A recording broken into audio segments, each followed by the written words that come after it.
are you there? Fine. Where are the remaining students? No one is willing to. Chilling. So, I think it's our second last lecture, okay? तो इसमें हम क्या बात हो रही थी? आशिक चले ये 1-to-1 कम्युनिकेशन चल रहा है। ये आशिक क्या बात हो रही थी? एक्शन फ्री हो रही थी। As I was saying कि ये जो कम्युनिकेशन के डिफरेंट टॉपिक्स हैं, irrespective of the thing कि मतलब वो चैप्टर 1 है 2 है, इस चक्कर में नहीं पढ़ना। डिफरेंट टॉपिक्स का कॉन्सेप्ट चाहिए इंटरलिंक करके, दैट्स ऑल। ठीक, तो हमने यूनिवर्सल की थोड़ी सी बात की, फिर हमने एक्शन के हवाले से थोड़ी बात की। आज ये 2-3 टॉपिक्स हैं जिनमें से काफी सारा पेपर बन के आ जाता है मेरे हिसाब से। तकरीबन 15 से 20 नंबर तो मतलब पेपर में ये नहीं है कि आप 100% पेपर करके आए। पेपर ये होता है कि आप 60% भी करें, even then you get through. ये पढ़ना होगा, ओके। तो इसमें हम let's go for something new. अब एक चीज है जिसे हम कहते हैं बैरियर्स टू कम्युनिकेशन। ठीक, कि when you communicate with someone तो उसमें क्या क्या रुकावटें आती हैं।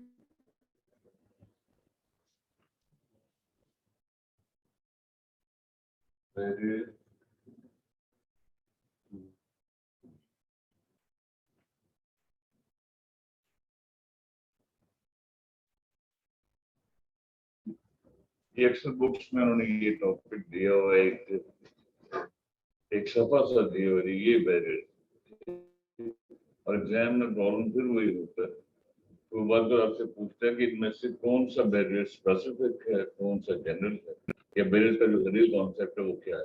तो वहां फिर वही है कि आंसर नहीं मिलता, गड़बड़ हो जाता। ओके, तो बैरियर टू कम्युनिकेशन जो है इससे मुराद हम देते हैं बैरियर की इस्तेमाल हम लोग इस्तेमाल करते हैं HITC, इससे मुराद देते हैं रुकावट। ठीक, ये कभी कभी वो कहते हैं इसमें कम्युनिकेशन में bottlenecks forms. Bottleneck as you know, bottle की डेप्थ थोड़ी कम होती है, इससे मुराद ली जाती है रुकावट। ये हिंड्रेंस का लफ्ज इस्तेमाल होता है। इसमें से कोई भी लफ्ज वो डालता है तो बात हुई what are different pitches to communication, what are different bottlenecks of communication, what are different inventions of communication. लेकिन जनरली स्पीकिंग जो मोस्ट कॉमन जो है वर्ड वो बैरियर्स है। जैसे मैंने पिछले लेक्चर में भी कहा, मसला ये होता है कि बात एक लफ्ज का मीनिंग ना आने से you are not in a position to answer. यार इस लफ्ज बॉटलनेक चीज क्या है, अगर ये चीज अच्छे लगे वो हो गया, तो रुकावटों की बात हो रही है, बैरियर्स की बात हो रही है। ठीक, तो बैरियर टू कम्युनिकेशन का जो मीनिंग है इज वेरी सिंपल, इवन ले फोक एंड गेस इससे मुराद क्या है।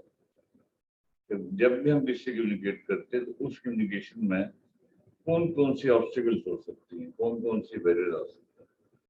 तो जाहिर है इसका आंसर तो देना is very difficult. Hundreds of obstacles हो सकती हैं इंडिविजुअल लेवल पे, किसी के लिए क्या मसला हो सकता है, किसी के लिए क्या। लेकिन जनरली स्पीकिंग हम कहते हैं ये जाहिर है एक ही हो सकता है, जमाने मुख्तलिफ हैं, या बल्कि हम कहते हैं बात को ये होता है कि एजेस का डिफरेंस है। ये मैं थोड़ा एलेबोरेट करता हूँ, मैं थोड़ा मैं खाका सा बना रहा हूँ। कभी हम कहते हैं कोई लड़का लड़की से बात कर रहा है तो रुकावट आ रही है, या कभी हम कहते हैं कि एक बंदा फर्ज के उसकी बॉडी लैंग्वेज हम सही नहीं समझ पाते। ठीक है, इस तरह मतलब ये कि बेशुमार चीजें हो सकती हैं जो कि रुकावटें बन सकती हैं। लेकिन अक्सर वो आपसे पूछते हैं कि which one of the following is the biggest barrier to communication. उसमें स्टूडेंट कहते हैं नहीं बैरियर तो कोई भी हो सकता है, हालांकि उसका बड़ा सिंपल सा आंसर लैंग्वेज बैरियर जो है सबसे बड़ा बैरियर। जाहिर है एक बंदा फ्रेंच में बात कर रहा है, एक चाइनीज है, एक पाकिस्तानी है, तो ऑब्वियसली उन्होंने फिर एक दूसरे को देखना ही है, देख के मुस्कुराए कि वही पर इसका एक लास्ट कॉन्सेप्ट ये है, इसमें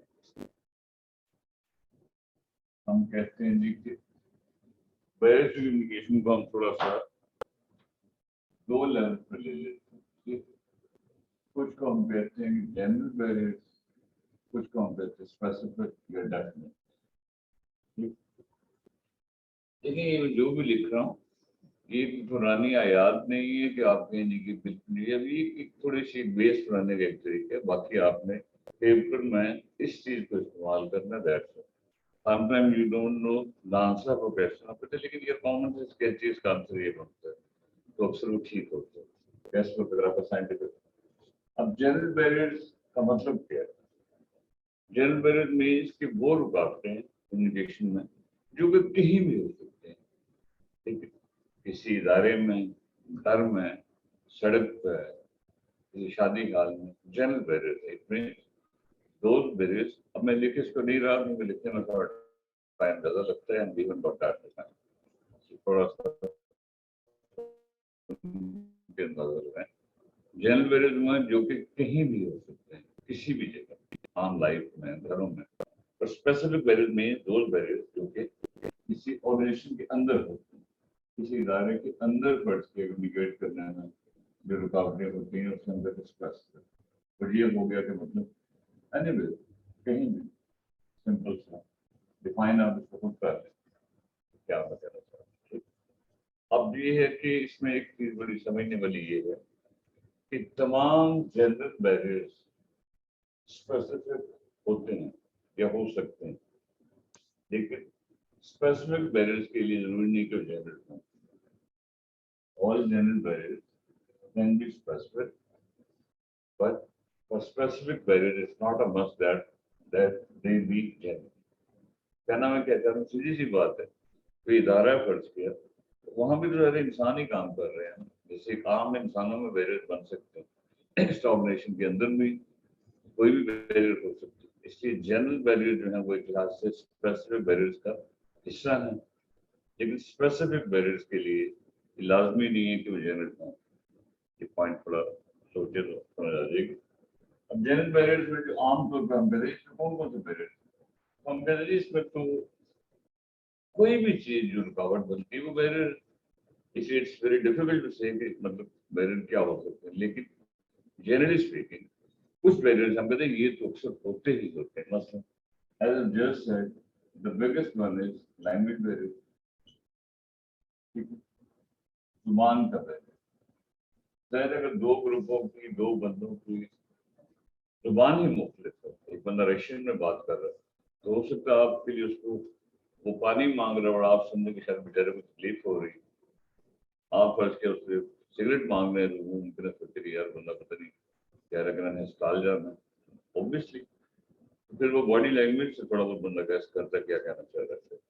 ये जो है लैंग्वेज बैरियर देखिए। बाकी जो है बेशुमार बैरियर्स हो सकते हैं, अब कोई भी रख में फर्क हम कहते हैं एज बैरियर, एजेस का फर्क हो सकता है। शायद डिफरेंट एजेस के लोगों का एक अपना अंदाज है, पर क्या आप एक 5 साल के बच्चे से भी चीज कहना चाह रहे हैं, उससे आप सही बात भी कह रहे हैं तो जहर बच्चा बच्चा कहेगा क्या, ठीक है। या फर्ज किया मसलन मैं आपसे भी बात शेयर करता हूँ तो आपकी एज में मुमकिन आपको बात पूरी समझ ना आ रही हो, क्योंकि आपने आपका फील्ड ऑफ एक्सपीरियंस भी उस चीज का है ही नहीं, तो अपनी यार पता नहीं क्या कह रहे हैं। ठीक, इस तरह एज बैरियर से मुराद है कि एज के differences, people of different ages might behave in different ways। Gender differences ये बैरियर जाहिर है, फर्ज किया लड़का है, लड़की है, मर्द औरत है तो उसमें बैरियर होता है। बाद तो आपने किसी लड़की से कोई किताब ही लेनी है तो आप थोड़ा सोचते हैं यार किताब में भी माइंड ना करते और ये न कि हम क्यों फ्री हो रहे हो, ये जो भी थोड़ा सा एक हद तक होता है। या फिर आपको पता है कि डिफरेंट कल्चर उनका एक कल्चर डिफरेंसेस, कल्चर से हम मुराद क्या लेते हैं, कभी कभी इसकी डेफिनेशन पूछ लेते हैं।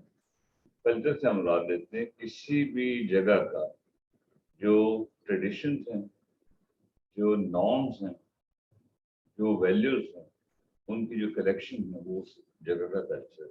मतलब the standards, values, traditions, norms, NORMS of a in area किसी भी इलाके के जो है वो उस इलाके का कल्चर है। जैसे हमारा मसलन कल्चर ये कि हम जो है जब कोई सीनियर बंदा आता है, फादर आते हैं, दादा आते हैं, तो हम अक्सर खड़े होते हैं, ठीक है। हमारा कल्चर ये है कि हम अक्सर बहुत ज्यादा दादा बाबू के साथ आमतौर पर पढ़ के आपने बैठना है तो आप थोड़ा सा कभी तो प्यार से बैठ भी जाते हैं, लेकिन वो अगर ऊपर बैठे तो आप फिर उनके साथ थोड़ा नीचे होकर बैठे, ठीक है। हमारा कल्चर ये है कि मतलब जैसे जैसे हमारा डिफरेंट है कि जब भी अपने घर से निकलते हैं तो माँ मतलब उस वक्त तक आपको देखती रहती है जब तक आपको गली शिकायत नहीं होती। हमारे कल्चर हमारी वैल्यू, तो कभी कभी वो आपसे पूछता है कल्चर से मुराद क्या है। इसका मतलब sum total of values, norms, standards, traditions, conventions किसी जगह पे, ओके। अब इसमें कभी कभी पूछते हैं सब कल्चर क्या होता है, तो एक होते हैं सब कल्चरल डिफरेंसेस। अब सब का मतलब होता है छोटा, सब कल्चर से मुराद ये है कि कल्चर के अंदर जो कल्चर होता है, मतलब सब कल्चर में culture with in the culture, एक कल्चर के अंदर कल्चर विद इन, किसी कल्चर के अंदर का जो कल्चर है वो सब कल्चर है, छोटा कल्चर है। मतलब फर्ज किया जैसे पंजाब है तो पंजाब में जैसे पंजाबी चलती है, लेकिन डिफरेंट एरियाज में हो सकता है लाहौर का एक अपना कल्चर है, साहिवाल का थोड़ा अपना कल्चर है,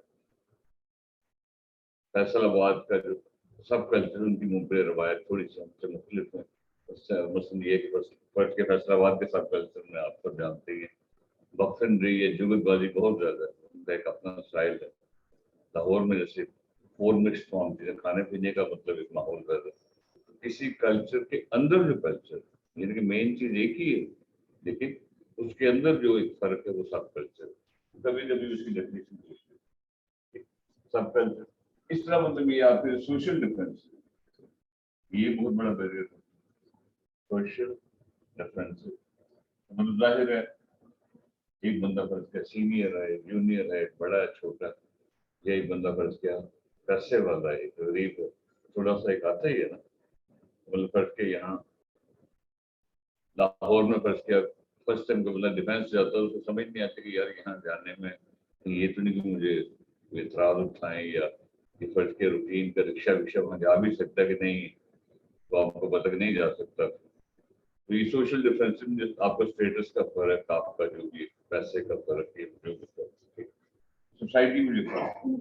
अब इसमें फर्ज के इसी को हमने इकोनॉमिक डिफरेंस, ये तो एक लिहाज से सीधा सीधा हो गया पैसे के एतबार से, कोई बंदा बड़ा स्ट्रॉन्ग है, पूरा लिहाज टाइप बंदा है, डिग्री मेरे ऐसा बंदा है, जाहिर ये भी बात को बैरियर बनता है कि बनता है ना कि आप पढ़ के कई दफा कोई बात करना चाहते हैं, लेकिन ये डिफरेंस कई जगह ऐसी होती है कि उसमें जैसे आपने शायद सुना ही होगा कि हॉलीवुड के आसपास एक एरिया है, उसके बारे में ये कहा जाता है कि वहां एक मिलियनर बंदा शॉपिंग नहीं कर सकता।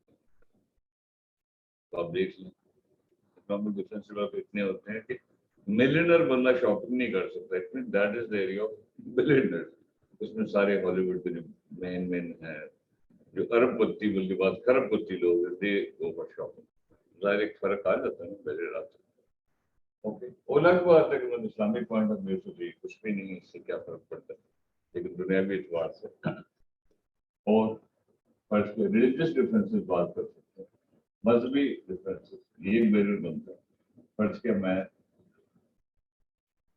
एक बंदा क्रिश्चियन है, एक ज्यू है, एक मुसलमान है, तो जाहिर है उनका एक अपना कॉन्सेप्ट का फर्क है। तो उसमें फर्ज किया मतलब मैं किसी क्रिश्चियन से भी बात करना चाहता हूँ, हो सकता है मैं कहूँ यार अगर ये बात करता हूँ वो बंदा बंदी इस बात को मायने नहीं करता, वो फर्ज के किसी मुसलमान से बात करता है यहूदी या ज्यू, तो वो कहता है यार इनकी जो है इनके नजदीक फर्ज की बड़ी इंपॉर्टेंट है, तो ये बंदा इसलिए मजहब का फर्क, इकोनॉमिक फर्क, नाम फर्क, ये सारे जनरली मतलब कोई भी चीज इस तरह की जो है जनरल कोई भी हो सकता है, ठीक है। फर्ज के बाद एक इमोशनल स्टेट्स का जो फर्क है, कभी कभी कहा जाता है डिफरेंस है इमोशनल स्टेट्स, यानी कि एक बंदा फर्ज के आप सब बैठा हो, ठीक, उसकी जज्बाती कैफियत कुछ और है, दूसरा नॉर्मल है।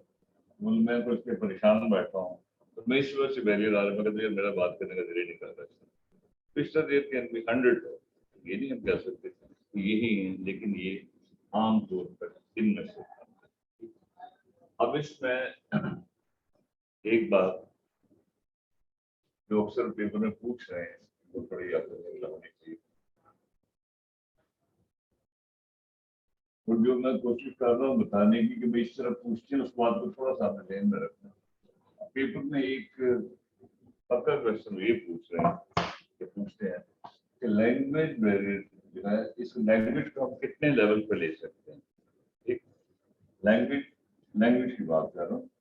एक चीज का होता है कॉनोटेटिव मीनिंग, किसी जुबान का किसी लफ्ज का कॉनोटेटिव मीनिंग, एक होता है डेनोटेटिव मीनिंग।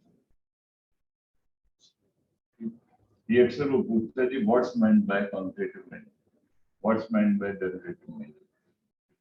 किसी भी मतलब बात का कॉनोटेटिव मीनिंग है उसका अलामती मतलब, डेनोटेटिव मीनिंग है उसका लफ्जी मतलब। ठीक है, तो इससे मुराद क्या हुआ? कॉनोटेटिव का मतलब सिंपल अल्फाज में हुआ सिंबॉलिक, अलामत। डेनोटेटिव का मतलब हुआ लिटरल, लफ्ज। ये काफी पूछने से लफ्ज के साथ पूछा कॉनोटेटिव मीनिंग से क्या मुराद, दैट मीन्स सिंबॉलिक मीनिंग। आप जाहिर बात कुछ कह रहे हैं, कहना कुछ चाह रहे हैं। तो डेनोटेटिव मीनिंग मीन्स उसका जो आप बात करें तो लफ्ज जो मतलब बन रहा है वो। ये कभी इसको थोड़ा सा घुमा देते हैं, ये कहते हैं what's meant by connotation, what's meant by denotation, इसी लफ्ज का नाउन बना देते हैं। ठीक है, यदि कॉनोटेशन से क्या मुराद है तो आप खुद गेस कर सकते हैं। कॉनोटेशन से मुराद है अलामती यानी कि कोई इजहार, और डेनोटेशन से मुराद होगी कोई लफ्जी इजहार। अब देखिए इसमें सवाल बनता नहीं, लेकिन सवाल पूछे वही है, लफ्जों की बात आ गई, ये अलामती हो गया, अब ये लफ्जी हो गया। ओके, लेकिन जो है पेपर में most of the question pertaining to barriers वो आमतौर पर ये कम ही पूछते हैं कि जनरल बैरियर में से जरा क्वेश्चन कम आते हैं। ज्यादातर क्वेश्चन वो आपसे पूछते हैं इसमें से स्पेसिफिक बैरियर में से।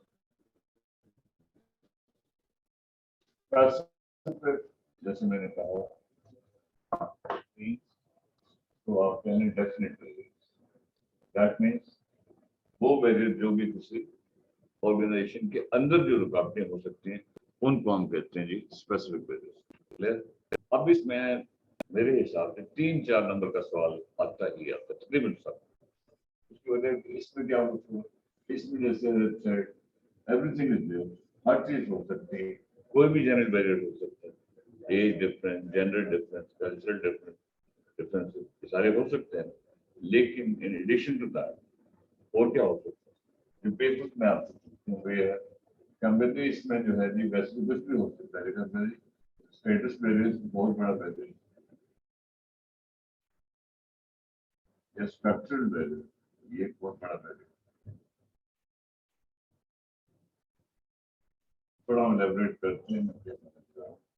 इंग्लिश में जो है ज्यादातर वो ये पूछते हैं इंफॉर्मेशन ओवरलोड, एक पकड़ क्वेश्चन, या फिल्टरिंग, एक पकड़ क्वेश्चन, या फिर कंपटीशन बैरियर, एक पकड़ क्वेश्चन, कंपटीशन बैरियर।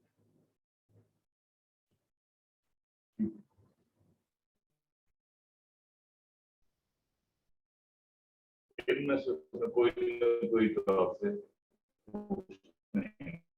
ठीक है, मतलब ये कि ऑपरेशन के अंदर जो है एफर्ट्स किया कौन कौन से बैरियर हो सकते हैं। ठीक है, अब ड्राइविंग बैरियर हो सकते हैं, इसलिए इसको भी शामिल कर दें। नॉइज इटसेल्फ, जैसे मैं पीछे बात की नॉइज की टाइप, किसी भी इदारे के अंदर बहुत बड़ा बैरियर। तो वैसे तो कोई भी बैरियर हो सकता है, लेकिन ये अब इनको थोड़ा सा क्लियर होना चाहिए what's not status barrier. Status barrier means if people have different ranks, एक बंदा बस के जीएम है, एक चपरासी है, बातचीत में रुकावट तो होगी। एक इदारे का सीएफओ है और एक छोटा सा मतलब बल्कि असिस्टेंट मैनेजर है, ये सुपरवाइजर है, स्टेटस तो फर्क तो होता है। जाहिर कई दफा होता है कि आप एक चीज पूछना चाहते हैं और आप कहते हैं यार अगर फर्ज किया जी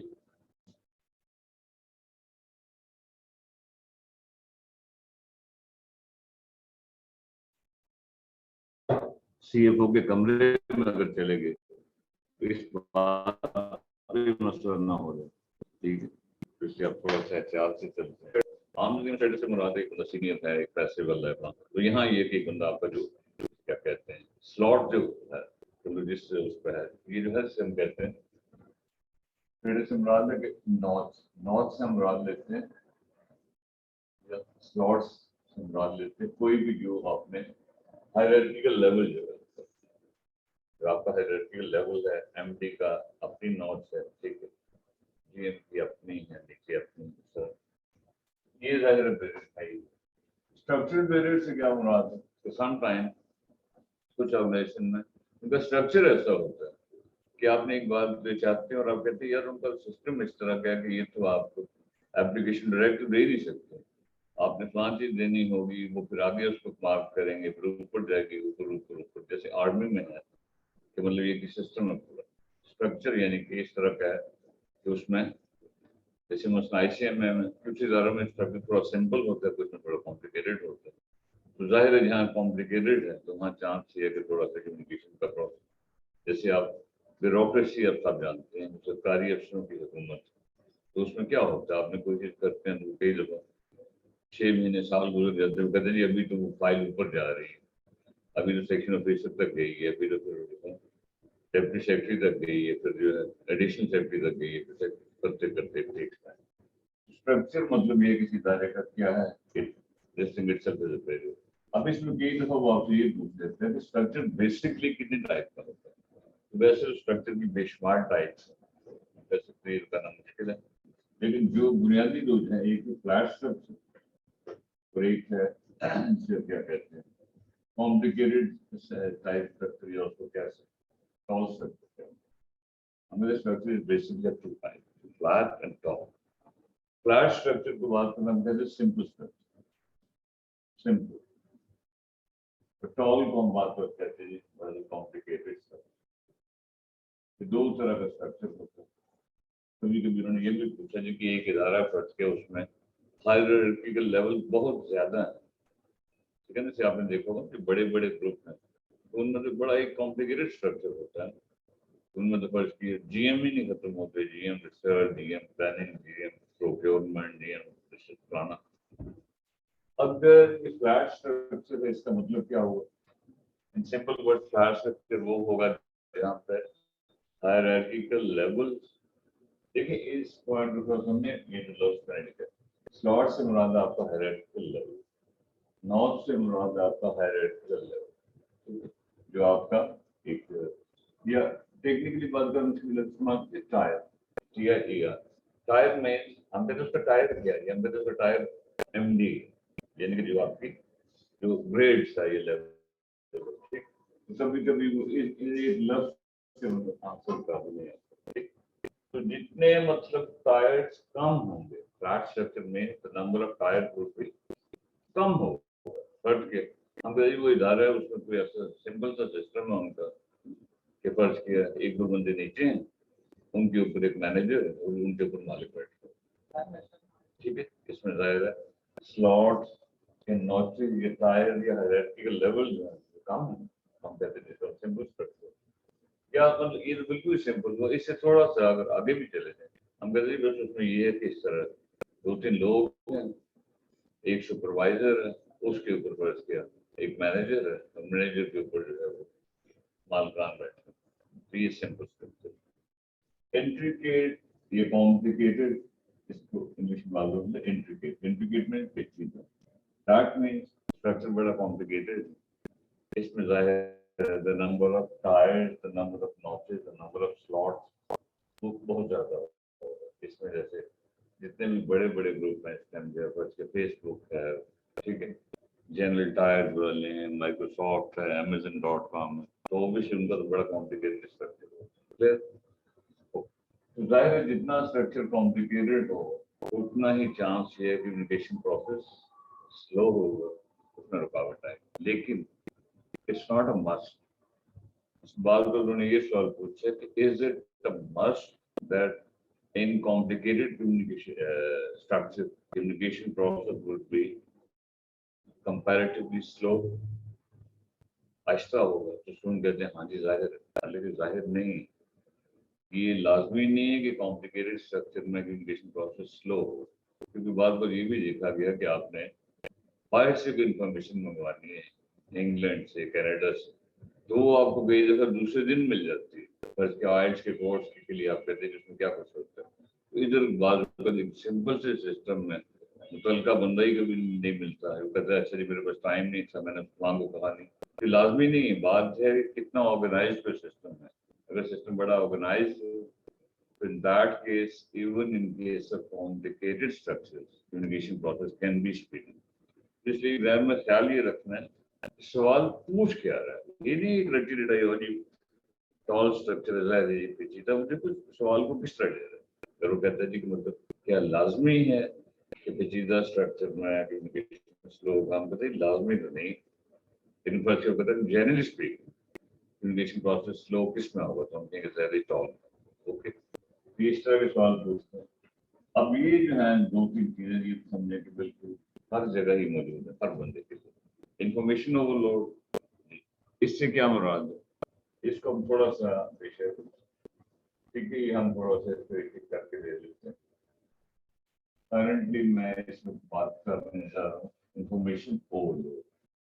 नाम से जाहिर है, जैसे आपने बुक्स में पढ़ा ही होगा, इंफॉर्मेशन ओवरलोड क्या चीज।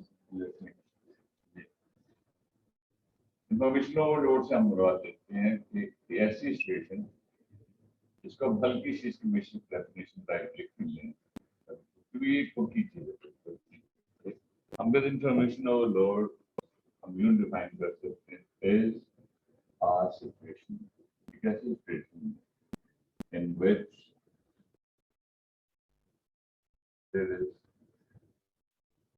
a lot of information, ऐसे भी जिसमें बहुत ज़्यादा इंफॉर्मेशन होती है और उसको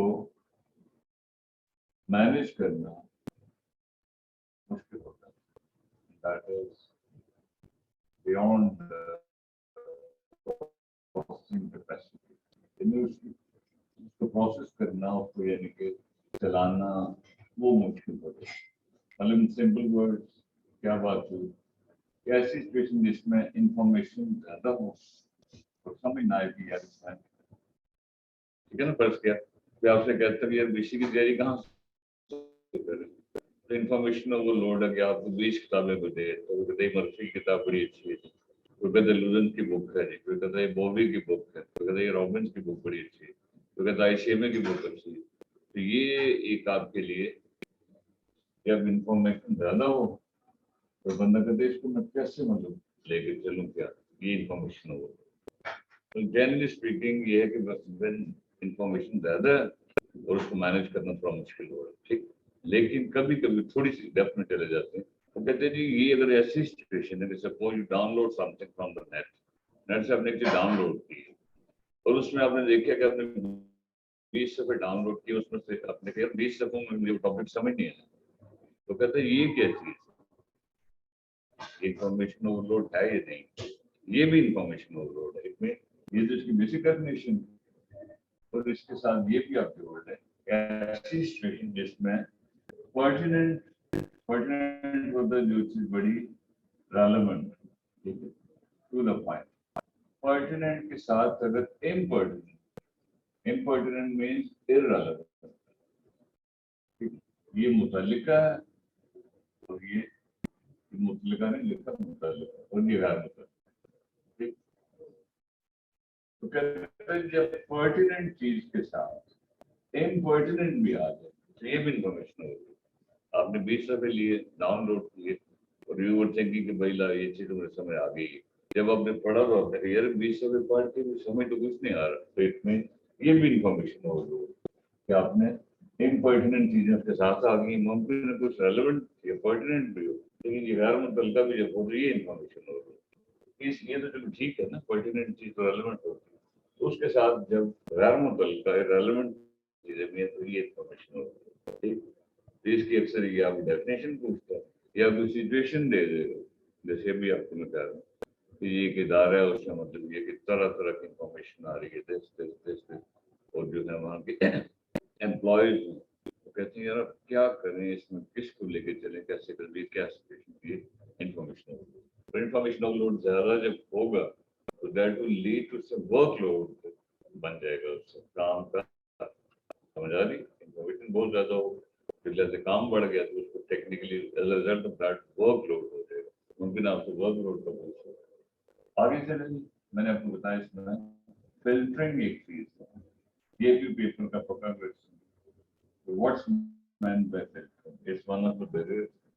फिल्टरिंग में जब भी ये आपसे पूछते हैं स्टूडेंट, इसका मतलब ये लेते हैं कि एक चीज को फिल्टर करना, एक चीज को साफ करना, प्योरीफाई समथिंग, जिसे हम रूटीन में नहीं करते, फिल्ट्रेशन प्लांट्स होते हैं।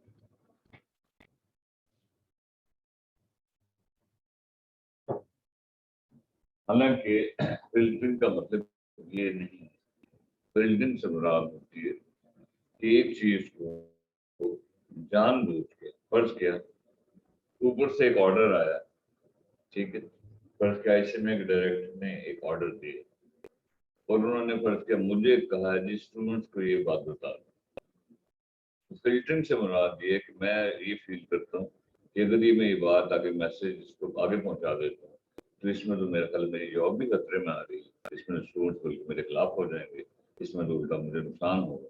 तो मैं क्या करूँ कि बीच का जो बंदा या बंदी है वो उस इंफॉर्मेशन को थोड़ा सा या गोल कर देगा या घटा देगा या उसको बढ़ा देगा या उसको तब्दील कर देगा, ये फिल्टरिंग होती है। फिल्टरिंग मीन्स जो मिडिल पर्सन बीच का बंदा, जैसे कि जब होता है ना आप कहीं कोई चीज के लिए अप्लाई करते हैं, बीच में फर्ज के एजुकेशन ऑफिसर को आपने एक चीज दी और वो मतलब आगे जाके आपका पूरा स्टाइपेंड का केस फर्ज के ऊपर पहुंचाए ही ना, वो मतलब ये कि आपके केस को बिल्कुल रोक ही दे या उसकी शक्ल थोड़ी बदल दे या उसके मतलब कोई डॉक्यूमेंट्स आगे पीछे कर दे, ये फिल्टरिंग है। फिल्टरिंग मीन्स इसको हम डिफाइन कर सकते हैं, फिल्टरिंग मीन्स टू इंटेंशनली यानी जानबूझकर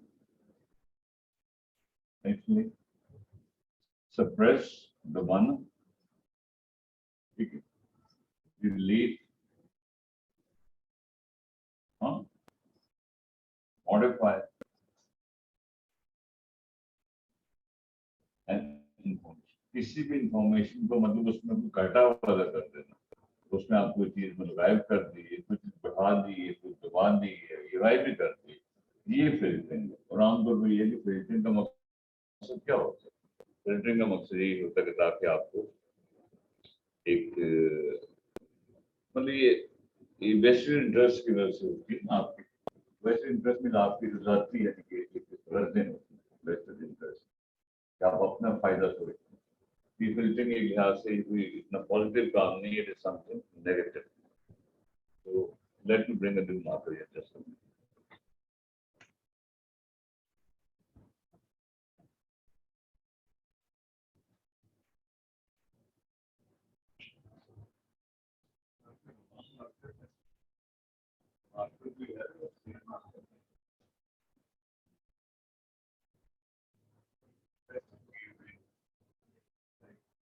मेरे लिए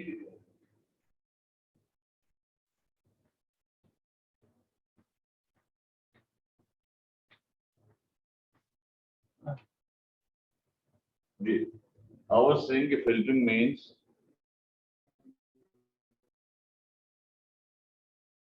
जानबूझकर किसी चीज को एक्सप्रेस कर देना, बदल देना, उसमें कुछ ऐड कर देना, कुछ सेपरेट कर देना, व्हाटएवर, ठीक। तो इसमें जाहिर है आपकी इंटेंशन की क्लास। अब देखिए इसकी डेफिनेशन ये है, फिल्टरिंग में अक्सर लोग ये लिखते हैं filtering means to purify some information, खालिस बनाना। ये खालिस बनाया है उसने तो आपका बड़ा गलत कर दिया, सेंडर की तरफ से एक मैसेज आया, अब उसको बदल देते हैं, ये फिल्टरिंग है। नीचे से एक चीज ऊपर जा रही है, अब उसको बदल देते हैं, ये फिल्टरिंग। फर्ज किया हम टीचिंग इन सम क्लास, उसमें मतलब ये कि स्टूडेंट्स हैं कहते हैं नासिर रखना हमने नहीं पढ़ना, फीडबैक उन्होंने दिया बहुत बुरा, ठीक है, कहते हैं ये बंदा बेकार। अब मतलब बीच के जो मैनेजमेंट के लोग हैं अगर उनसे मेरे थोड़ी सी ताल्लुक है वो ये कहते हैं कि यदि ये 50 लड़कों का फीडबैक, इनमें 40 तो आपके मुखालिफ, हम इन 40 को निकाल देते हैं, फोन को बीच में गायब करके 10 स्टूडेंट जिनका हमने मेरे बारे में अच्छी बात की उसको अब फॉरवर्ड कर देंगे, तो कहेंगे जी देखिए जी नासिर सर तो बड़े अच्छे टीचर, ये फिल्टरिंग है जानबूझ के। As a result of that शायद अगर 10 की बुनियाद पर फैसला होगा तो कहेंगे ठीक ठीक, तो इसलिए फिल्टरिंग है किसी इंफॉर्मेशन को आगे पीछे करना, बदलना, बढ़ाना, घटाना, वॉटर। ओके, और एक जैसे अगली हमने बैरियर लिखा था that was competition barrier. Competition barrier क्या चीज है? मैंने आपको बताया बैरियर्स तो हजारों हो सकते हैं, जरूरी नहीं कि मैं यही दो चार हूँ, लेकिन चलो हम थोड़ा सा अब ये दो तीन चीजें पेपर में जब भी पूछते हैं स्टूडेंट्स का मीनिंग कुछ हो रहा है। कंपटीशन बैरियर, अब जनरली स्पीकिंग जब ये पूछा जाता है स्टूडेंट इससे डाल लेता है जी, फिर जाहिर है जी मुकाबला है तो इसलिए मतलब लोगों को कम्पीट करना पड़ता है, तो ये एक रुकावट बन जाती है। एक तरफ एक बंदा मेहनत कर रहा है, दूसरा कर रहा है, बड़ा टफ कंपटीशन। तो हालांकि ये कॉन्सेप्ट को नहीं उल्टाना, अगर एग्जाम में पास होना है तो उसमें concept should be 101% clear. Okay, अब कंपटीशन बैरियर का ये मतलब हरगिज नहीं है कि कम्पीट करना। कंपटीशन बैरियर एक ऐसी सिचुएशन है इन विच the same person has to deal with different things.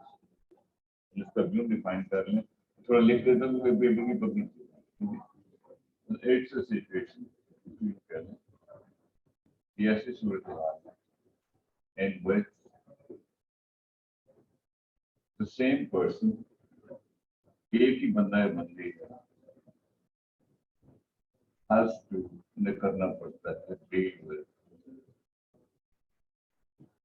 different tasks। बंदा है बंदी एक ही है और उसको एक ही वक्त में कई काम करने पड़ते हैं, ये कंपटीशन है। अब देखिए कॉन्सेप्ट क्या है और स्टूडेंट इसको कहाँ ले जाता है। ठीक, कंपटीशन बैरियर से बोल वो कहते हैं कि ठीक है जी आप यहाँ आपकी नौकरी आपने यहाँ ये करना क्या है, रिसेप्शन पे भी आपने फैक्स का भी आपने ख्याल रखना है, बॉस के गेस्ट को भी एडमिशन भी आपके जरिए होंगे, पुराना कोई स्टूडेंट इंफॉर्मेशन के लिए आता है वो भी आपने करना, ये कॉम्पिटिशन है। कुछ लोग सेंसिटिव होते हैं, काम करना चाहते हैं, करते भी हैं, लेकिन देखिए नॉट कॉम्पिटिशन वैल्यू कहते हैं अब मैं अकेला बंदा ही बंदी हूँ तो मैं ये 10 काम एक वक्त में कैसे करूँ, जो काम टकरा रहे हैं आपस में, तो दिस सॉर्ट ऑफ कॉन्फ्लिक्ट जो बनता है कामों में, ये कॉम्पिटिशन वैल्यू। क्लियर? तो ये मतलब बैरियर्स में आमतौर पर आपको बताया कि 3-4 नंबर का सवाल मार्क्स कैलकुलेट पूछते हैं। हम एक थोड़ा सा खाका बना लेते हैं टाइप्स ऑफ कम्युनिकेशन के हवाले से, तो ये चीज भी मतलब अब हमारे पास टाइम जरा कम है इसलिए थोड़ा सा टाइप्स ऑफ कम्युनिकेशन, कम्युनिकेशन के डिफरेंट टाइप्स क्या होते हैं, इसमें से कोई ना कोई सवाल कहीं ना कहीं से पूछना ही पूछना, 1 नंबर का 2 number, what are different types of communication. अब वंस अगेन ये कहना ही बड़ा मुश्किल है जी कम्युनिकेशन की कितनी टाइप्स, हम कहते हैं ये तो हजारों हो सकती है, लेकिन जनरली स्पीकिंग हम एक रफ सा टेबल बना देते हैं, और ये चीजें मैंने अपने चैनल इंग्लिश विद डिफरेंस पे भी शेयर की हुई। यहाँ थोड़ी एम्बिग्युइटी है, वहां जाके देखें, एक वीडियो 1-2 दफा बंदा सुनता थोड़ा सा चीज क्लियर हो जाती है। ओके, अब इसमें देखें टाइप ऑफ कम्युनिकेशन में क्या है, हम कहते हैं मतलब इस प्रोग्राम में हम इसको कई अंदाज से ले सकते हैं, ये रूढ़ी की यही है, लेकिन ग्राफ हम कहते हैं बेसिकली 2 तरह का होता है, इंटरनल और एक्सटर्नल। ठीक, इंटरनल कम्युनिकेशन और एक्सटर्नल। अब कभी आप यही पूछते थे इंटरनल कम्युनिकेशन से क्या मुराद, इदारे के अंदर जो है इंटरनल होगा, इदारे के बाहर जो है वो एक्सटर्नल होगा। ठीक, ऐसे ही है ना, ये कन्फाइंड टू द ऑर्गेनाइजेशन, इदारे के अंदर है, और ये एक्सटर्नल में इदारे से बाहर। कभी तो इसकी ही डेफिनेशन पूछ देते हैं, या मतलब वैसे पूछते हैं लेकिन इदारों में फर्ज किया इंटरनल कम्युनिकेशन की क्या क्या शक्लें हो सकती हैं। आप देखिए इसको मैं बता रहा हूँ कि इसके एंगल से हम इसको ले सकते हैं। ठीक है, एक तो हमने कहा इंटरनल एक्सटर्नल है, और इसके अलावा हम कहते हैं कि फर्ज के इदारे के अंदर कम्युनिकेशन किस किस टाइप का हो सकता है, या इंटरनल की फर्ज के हम कहते हैं हॉरिजॉन्टल हो सकता है, आपको पता है, यहाँ कहते हैं फर्स्ट किया जी वर्टिकल होता है, ठीक, वर्टिकल में फिर आपको पता है आउटवर्ड और डाउनवर्ड, ठीक है, एक हो गया, इसे कहते हैं डायगोनल, ये डिफरेंट टाइप्स की होगी ना, या मतलब इसको भी आप टाइप्स में ही शामिल करने पर किया जी के मतलब कम्युनिकेशन जो है वर्बल हो सकता है, नॉन, मैं इसको इकट्ठा कर रहा हूँ क्योंकि टाइम थोड़ा, नॉन वर्बल हो सकता है, पैरावर्बल हो सकता है, ये भी टाइप्स में इतिहास, पर इदारे के ये चीजें फर्ज किए जिन्हें मैं देख रहा हूँ, ये आमतौर पर इदारे के बाहर भी हो सकते हैं, ये मैं बताता हूँ कहना कैसा है, ठीक, तो इसलिए ये कहना गलत है जी, मतलब जो है वो ये इसका मकसूद क्या होगा, मकसूद जवाब किस चीज का नहीं होता, ठीक, हमने कहा जी जनरल में फर्ज के ये शक्ल हैं, या फर्ज के एक जो अक्सर पेपर में आपसे पूछते हैं वो कहते हैं वेव पॉइंट, ये क्या होता है, ये डिफरेंट टाइप्स है जो कि इदारे के अंदर या इदारे के बाहर भी हो सकती है ये चीज, लेकिन आप सब जानते हैं कि मतलब आपसे अक्सर पूछता है हॉरिजॉन्टल कम्युनिकेशन क्या है, या इसका दूसरा नाम क्या है, ये उन्होंने काफी स्टोन से पूछा है। हॉरिजॉन्टल जैसे आपको पता ही है किसी भी इदारे में communication between people of the same, एक ही रैंक के लोगों में जो कम्युनिकेशन है हॉरिजॉन्टल होगा, एक ही रैंक, ठीक, तब इसका दूसरा नाम है पीयर कम्युनिकेशन, पीयर कम्युनिकेशन का मतलब है साथियों में कम्युनिकेशन, पेयर का मतलब है साथी, ठीक, तो इसका मतलब है कि एक ही रैंक के लोगों में इस तरह जो कम्युनिकेशन होता है हॉरिजॉन्टल है। कभी कभी वो कहते हैं पेयर कम्युनिकेशन क्या होता है, कि कुछ लोगों से उन्होंने ये सवाल पूछा कि what is another name of right this, another name of horizontal communication is क्या, तुम कहते ये क्या सवाल है, हॉरिजॉन्टल कम्युनिकेशन का एक नाम तो पेयर कम्युनिकेशन हो गया और एक नाम है लैटरल कम्युनिकेशन, लैटरल का मतलब होता है साइडों पर जो, ठीक है, तो lateral communication horizontal communication clear. अब इसमें अक्सर आपसे कहते हैं वर्टिकल कम्युनिकेशन क्या होता है, अब जाहिर आपको ये तो हुआ एक ही तरह का वर्टिकल, जैसे आपके सामने समथिंग लाइक दिस, ठीक है, अब वर्टिकल में फर्ज के वो कहते हैं जी कि वर्टिकल में दो चीजें आ जाती हैं आपको, जैसे आपको पता है कि निचले लेवल से एक चीज ऊपर जा रही है ये भी वर्टिकल है, और ऊपर से एक चीज नीचे आ रही है ये भी वर्टिकल है, दैट मीन आउटवर्ड कम्युनिकेशन या वर्टिकल कम्युनिकेशन में ये था, इससे मुराद है कम्युनिकेशन कहाँ से होगा, सब ऑर्डिनेट्स जो है जो पता है वो एक लिहाज से ऊपर कम्युनिकेट करेंगे, किसमें अपवर्ड में, ऐसे ही होगा ना कि फर्ज के एक क्लर्क है वो हेड क्लर्क को कहता है और आगे आगे चलता है, और डाउनवर्ड में क्या होगा कि उसमें जो है ऊपर से सबऑर्डिनेट का होता है सुपर ऑर्डिनेट, यानी कि ऊपर के जो लोग हैं, ठीक है, फर्ज एमडी लेवल का एक बंदा है वो नीचे जीएम को कहता है, जीएम मैनेजर को कहता है, ये डाउनवर्ड कम्युनिकेशन। अब इसमें अक्सर सवाल बड़े सिंपल से ही होते हैं, लेकिन बाद आ देता है जी कि एक इदारे का चीफ फाइनेंशियल ऑफिसर है, उसने कोई काम करो बल्कि जीएम को कहा है जी कि ये मैसेज मेरा जो है वो नीचे फलाने लोगों तक पहुंचा दो,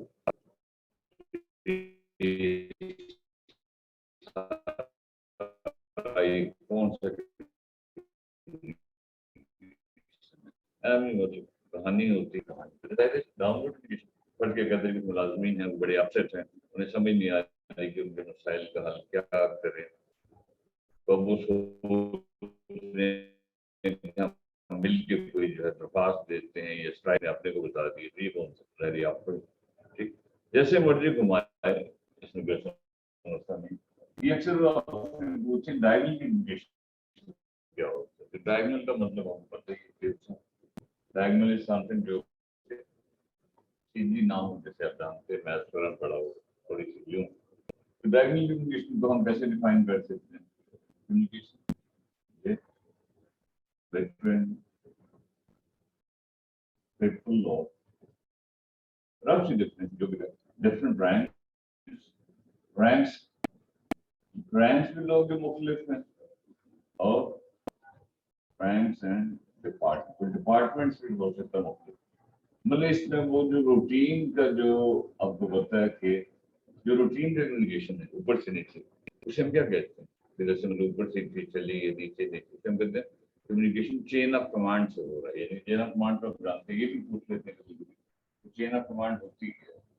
चेन ऑफ कमांड का मतलब हुआ कि जो भी कम्युनिकेशन का जो एक सारा स्ट्रक्चर फर्ज किया जी, चेन ऑफ कमांड हमारी ये पहले ऊपर एमडी है, फिर जीएम है जी, फिर मैनेजर है जी, सारी चीज चेन ऑफ कमांड। तो अगर चेन ऑफ कमांड के लिए चीज हो जैसे कि ये है, ठीक है, पॉलिटिक अपवर्ड डाउनवर्ड, तो हम कहते हैं ये तो और चीज है। आमतौर पर ऐसे ही होता है ना कि जैसे आप इदारे के मालिक से या चीफ एग्जीक्यूटिव ऑफिसर से बैठे बैठे जाकर कुछ नामे नहीं करते ना, एक थोड़ा सीक्वेंस होता है, एक चेन होती है। भाई आप प्लान को कहें, वो उसको कहेगा, वो उसको कहेगा, नीचे से ऊपर से नीचे फोर्थ से। लेकिन डायगोनल में अक्सर पूछ रहे हैं कि डायगोनल कम्युनिकेशन फर्स्ट को एक्सप्रेशन ये देता है कि एक इदारे का जीएम है, वो किसी दूसरे डिपार्टमेंट के फर्ज के एक असिस्टेंट मैनेजर से बात कर रहा है, उससे बता रहा है कि ये बेटा अभी ये कर लिया करो, यूं कर लिया करो। तो वो कहते हैं ये कौन सा कम्युनिकेशन?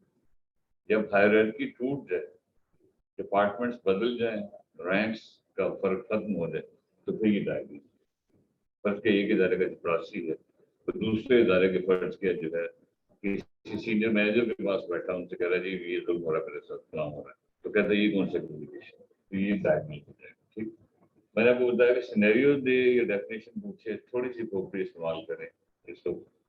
डायगोनल कम्युनिकेशन में दो बातें हुई कि लोग भी मुख्तलिफ हैं और उनके डिपार्टमेंट्स भी मुख्तलिफ। मतलब वरना तो होता है ना एक इदारा आमतौर पर एक ही होता है, उसमें मुख्तलिफ लोग नीचे से ऊपर, ऊपर से नीचे चलते हैं। तो कभी कभी ऐसा होता है कि मतलब इदारों का आपस में भी राब्ता होता है। एक इदारे का हेड है, वो मुमकिन है दूसरे इदारे के छोटे बड़े ग्रेड 5 के मुलाजमीन से बातें कर रहे हैं, उन्हें कहते हैं इस तरह। लेकिन सरकारी सतह पर देखिए, इसका ख्याल रखना है, ये डायगोनल का कॉन्सेप्ट है अगर फॉर्मल अंदाज से बात हो, ठीक है। और फॉर्मल अंदाज से बात का मतलब ये है कि वो एक लिहाज से एक, बल्कि इसको एक और एंगल से ले लें, ये भी एंगल बन रहा है। कम्युनिकेशन हम कहते हैं एक लिहाज से दो तरह का होता है, फॉर्मल और इनफॉर्मल। ये पॉइंट बीच में पूछते हैं कि जो भी हमने कम्युनिकेशन की बात की है, ये तकरीबन सारा फॉर्मल में ही आएगा। जैसे जी का ऑर्डर आया और उनका जी ऑर्डर आहिस्ता आहिस्ता नीचे जाएगा, कि नीचे से आपने कोई चीज की है तो कहते इस तरह नहीं हो सकता, इस स्टेप्स में होगा। तो फॉर्मल कम्युनिकेशन जो है, जैसे हमने फॉर्मल रिपोर्ट में शायद बात की थी, फॉर्मल कम्युनिकेशन वो होता है जो कि that is according to some set rules and procedures के तहत होता है।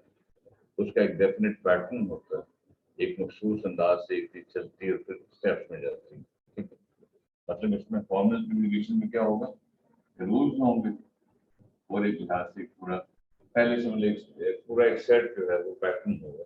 एक पूरा पैटर्न होगा कि ये नहीं है कि आपको मतलब बैठे बैठे हम बता दें, हमने मिलकर ऊपर से चीज नीचे आएगी तो फिर आप तक पहुंच जाएगी। ठीक, और इनफॉर्मल आपको बताइए, इसका मतलब ये है कि ये स्पॉन्टेनियस होता है। ये भी अक्सर वो पूछते हैं कि इनफॉर्मल कम्युनिकेशन क्या होता है, स्पॉन्टेनियस क्या होता है, अचानक।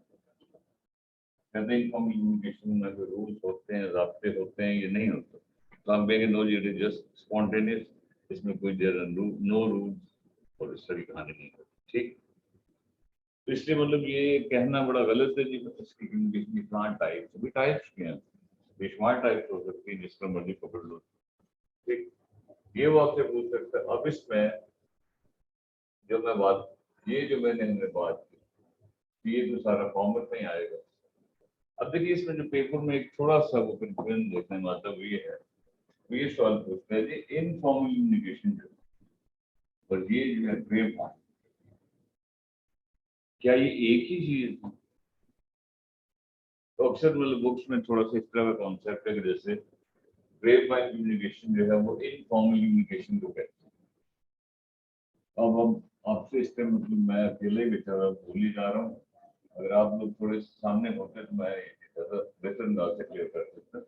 पर अब इसमें सवाल ये है कि मैंने कहा फॉर्मल कम्युनिकेशन और है, इनफॉर्मल और है, और ग्रेव पॉइंट जो है वो आपसे कहते हैं जी ग्रेव पॉइंट चीज क्या है, और क्या ये इनफॉर्मल कम्युनिकेशन को कहते हैं, उसी का दूसरा नाम है। तो 90% स्टूडेंट कहते हैं हाँ जी उसी का दूसरा नाम है। हालांकि ये आंसर गलत है। The reason is informal communication is sort of communication जो कि जिसमें there no set rules standard और उसके लिए भी प्री प्लान नहीं होता, एक सीक्वेंस नहीं होता, बल्कि वो किसी वक्त भी आप, जैसे मुझे कोई स्टूडेंट मिलता है मैं राह चलते उससे वैसे बात कर लेते हैं, इनफॉर्मल कम्युनिकेशन में भी ऐसा थोड़ा ठीक। अब ग्रेव वाइन जो है इसको थोड़ा सा रखें ध्यान में।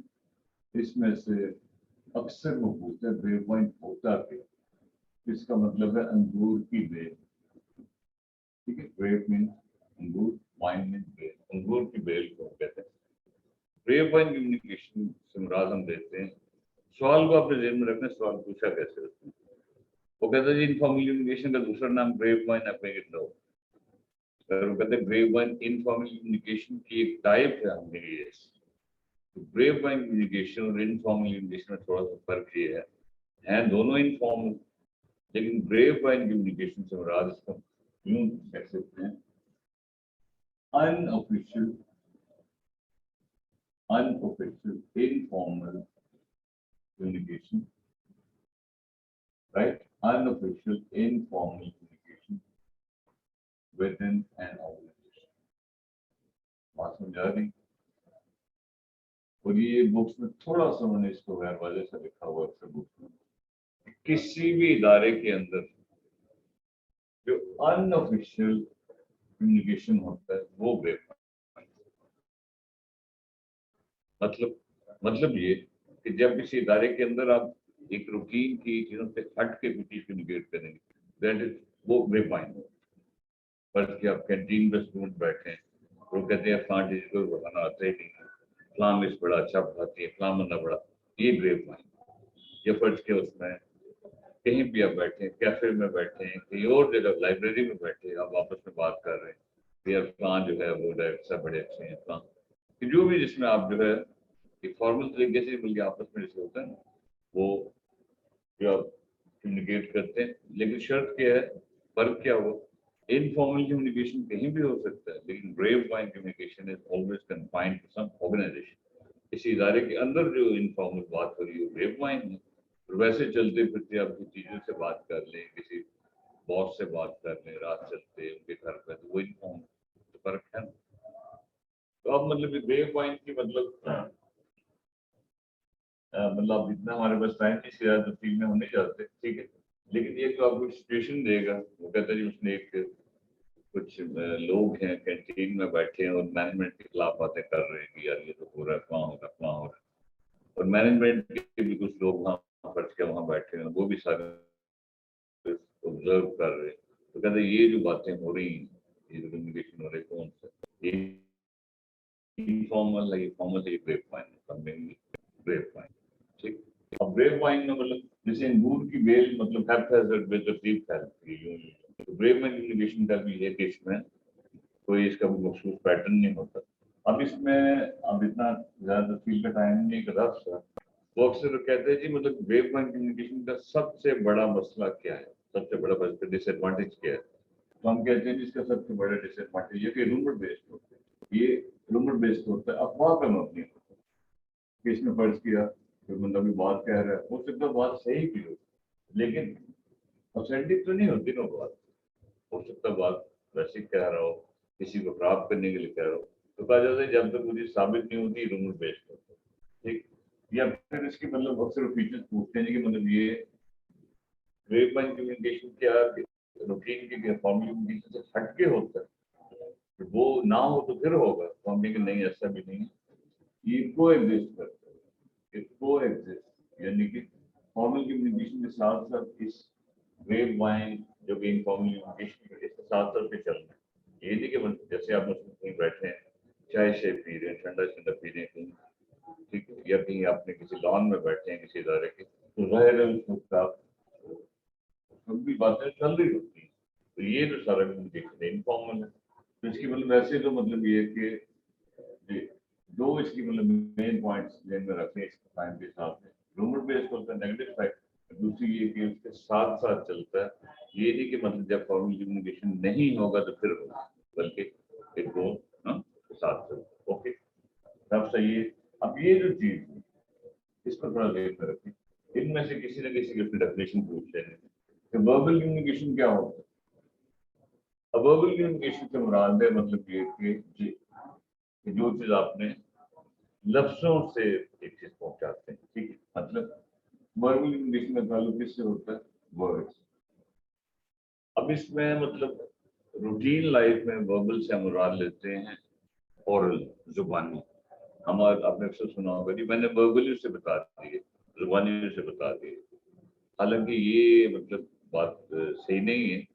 बेसिकली जुबान में वर्बल कम्युनिकेशन से मुराद है कम्युनिकेशन थ्रू वर्ड्स, अल्फाज के जरिए। जैसे मैं आपके बोल रहा हूँ, इसमें मोस्ट ऑफ कम्युनिकेशन वर्बल है। अल्फाज के जरिए कोई बात कहना या अल्फाज के जरिए कुछ लिख के कोशिश करना, ये वर्बल कम्युनिकेशन, ठीक हो गया।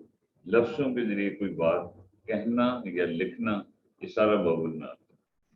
तो नॉन वर्बल कम्युनिकेशन क्या होता है आप सबको पता ही है कि इसमें बॉडी लैंग्वेज की गेम है सारी, ठीक है। बॉडी लैंग्वेज इसमें आप बात कह नहीं रहे बल्कि आप उसको थोड़ा सा मुख्तलिफ जो है इशारों से इस चीज को पहुंचा रहे हैं। जैसे पढ़ के अपना हाथ चला रहा हूँ, ये नॉन वर्बल कम्युनिकेशन में उसमें दो स्टेप नहीं, नॉन वर्बल। तो जाहिर है ये भी एक लिहाज से आपसे ये पूछ सकते हैं कि नॉन वर्बल क्या होता है, वर्बल क्या होता है। बाल के बड़े बच्चों के लिए सवाल ही पूछ देते हैं, ठीक। Communication through body language, through different communication through different parts of the body, ये सारा नॉन वर्बल है। और जो बोल रहा है वो वर्बल। इस हद तक तो स्टूडेंट अक्सर ठीक चलता है। कभी कभी पूछते हैं व्हाट्स मेंट बाय पैरावर्बल। तो पैरा का मतलब होता है साथ, इसका मतलब है साथ। तो पैरावर्बल जो है ये थोड़ी सी समझ लेंगे बीच की चीज है, इसी और शी के बीच का वो सिलसिला है। पैरावर्बल कम्युनिकेशन में ये बता देते हैं, इसको हम ना वर्बल कह सकते हैं ना हम इसको नॉन वर्बल कह सकते हैं। समथिंग मिक्स, ये बीच का एक पैटर्न बनता है। और इसकी अक्सर वो कहते हैं इससे मुराद क्या है, तो इससे मुराद ये है पैरावर्बल से, इससे मुराद ये लेते हैं कि जो आपने कहा है, ठीक है। आई एम टॉकिंग अबाउट पैरावर्बल, कैसे कहा, इस पॉइंट को समझने की कोशिश करें। पैरावर्बल कम्युनिकेशन मींस कि ये वर्बल भी नहीं, ये नॉन वर्बल भी नहीं, वर्बल के साथ, पैरामेडिक के साथ। जैसे आपने अक्सर सुना होगा पैरामेडिकल स्टाफ, डॉक्टर्स हैं, उनके साथ जो बाकी जो लोग जुड़े होते हैं वो पैरामेडिकल स्टाफ होता है, कुछ डिस्पेंसर है, कुछ, ठीक। तो पैरावर्बल कम्युनिकेशन या बात को कहते हैं व्हाट्स मेंट बाय पैरावर्बल लैंग्वेज। एक ही चीज है, पैरावर्बल कम्युनिकेशन कम्युनिकेशन हो जाएगा, लैंग्वेज वो होगी जो इस अमल में हम इस्तेमाल करते हैं। पैरावर्बल का मतलब हुआ the way we utter something। हमने जो भी बात की है, ये करनी है, ये करते हैं, जिस अंदाज से हम वो चीज कहते हैं, ये आपका paraverbal communication. The way of uttering something, the way of saying something। फर्क किया, आप किसी लड़की से बात करते हो, कहते जी आप वो जो है वो खूबसूरत लग रही हैं, तो हो सकता है इस बात पर या तो लड़की मतलब खुश हो जाए या माइंड कर। ये बात होती है आपके स्टाइल की। फर्ज किया आप मतलब खूबसूरत को थोड़ा सा स्ट्रेस दे के कर देते तो फिर उसमें थोड़ा सा नेगेटिव मीनिंग बन रहा होगा। The way of saying something, फर्ज किया कई दफा you go somewhere, they will ask you to sit, कहते बेटा खाना शाना खा के जाना। तो कई दफा वो इतने मतलब वार्म अंदाज से कहते हैं कि आप कहते ठीक है जी, तो कई दफा मतलब इस तरह होता है खाना खा के चले जाते, तो आप कहते ये तो पैरावर्बल लैंग्वेज बता रही है कि एक खाला जो है आज ड्रामे कर रही है, जो भी चच्ची मवानी जो भी, ओके। तो पैरावर्बल का मतलब है the way of saying something. कोई बात आपने कही है, यानी कि ये कही है लेकिन उसमें कही कैसे, तो इसलिए भी ये बीच की बंदी नहीं दिख रही है, ना वर्बल है ना नॉन वर्बल, बल्कि गलत है। और इसमें जो एक की चीज है, इंपॉर्टेंट चीज है, वो है वॉइस। पैरावर्बल में वॉइस जो है एक बहुत बड़ा फैक्टर है। तो वॉइस से मुराद है कि आपने मतलब वो बात कितनी, अक्सर हम कहते हैं उसकी टोन क्या थी। हम कहते हैं जिस टोन में बात कर रहा था वो कोई वेलकमिंग स्टाइल नहीं था। तो हम स्टूडेंट से बात करते हैं, जो बच्चियां वगैरह होती है तो उनसे हम कई दफा मतलब उसका मैं तो बड़ी ओपन गुफ्तगू भी कर लेते हो, लेकिन बात कोई पैरावर्बल लैंग्वेज की है कि आप जिस अंदाज से बात कर रहे हैं आपके स्टूडेंट को पता है कि एक टीचर के तौर पे बात कर रहा है, फलाना फैसला कुछ अंदाज फालतू बात नहीं हो, फिर वो माइंड नहीं करते, फालतू बात करते माइंड करते।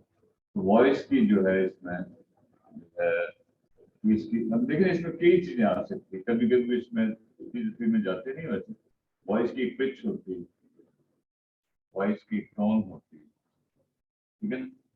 तो कहते हैं जी पिच से मुराद हम लेते हैं जब आमतौर पर किसी साउंड, कोई साउंड कितनी ऊंची या नीची है, ठीक है, पिच से हम मुराद लेते हैं हाईनेस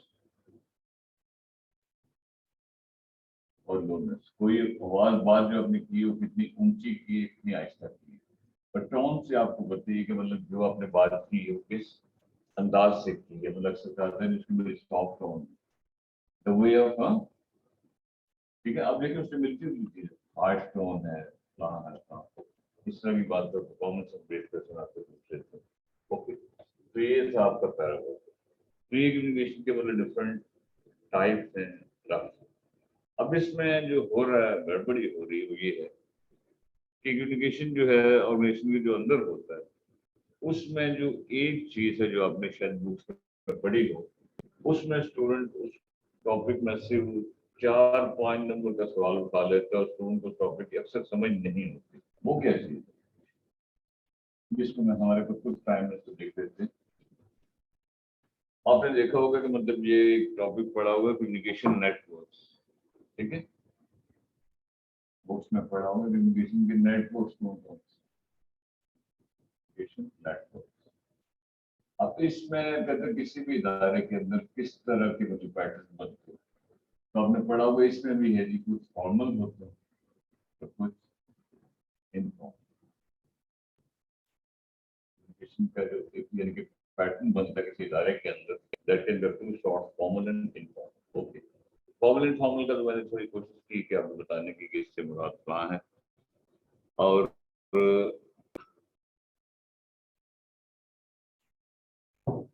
जो अक्सर आपसे सवाल पूछता है आमतौर पर ये पूछता है कि फॉर्मल कम्युनिकेशन नेटवर्क्स हैं वो कौन कौन से हैं। ये आपने बुक्स में पढ़ा होगा कि नोट्स में पढ़ा होगा, लेकिन उसमें जो एक जो कॉन्सेप्ट मांगता है उसमें गड़बड़ हो जाती है, इसमें थोड़ी गड़बड़ जो मैंने देखा है। फॉर्मल कम्युनिकेशन नेटवर्क्स की मैं बात कर रहा हूँ, इनफॉर्मल तो बताया ना, वो तो किसी भी शक्ल में हो सकता है, कोई किसी भी शक्ल में बात कर सकता है। फॉर्मल कम्युनिकेशन नेटवर्क में जैसे आपने पढ़ा होगा, मैं कह रहा हूँ फॉर्मल कम्युनिकेशन नेटवर्क भी आमतौर पर 3 4 तरह के होते हैं जी। आपने पढ़ा होगा मतलब एक कौन से चेन, चेन नेटवर्क, कहीं ना कहीं आपने पढ़ा होगा। एक कौन से बाय नेटवर्क, हाँ,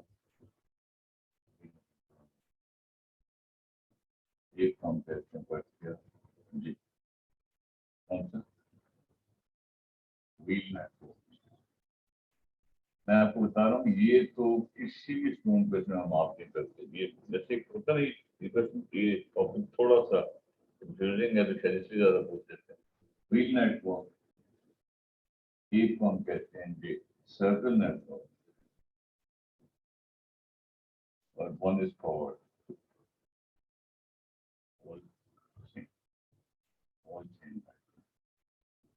ये 3 4 नेटवर्क्स हैं जिसमें से कम्युनिकेशन के जिनके पैटर्न्स हैं, स्टाइल्स हैं जो कि किसी इदारे के अंदर चलते हैं, ठीक। इनको आपने थोड़ा सा क्लियर रखना है। अब इसमें एक चीज जो अक्सर जगह पर नहीं लिखी हुई वो आप अपने कॉन्सेप्ट के लिए, मैं इसको यूं कहता हूँ कि ये जो 3 चीजें हम यूं कह लें, मैं कहता हूँ कि फॉर्मल कम्युनिकेशन नेटवर्क किसी भी इदारे के अंदर कम्युनिकेशन के लिए पैटर्न बनते हैं, ठीक।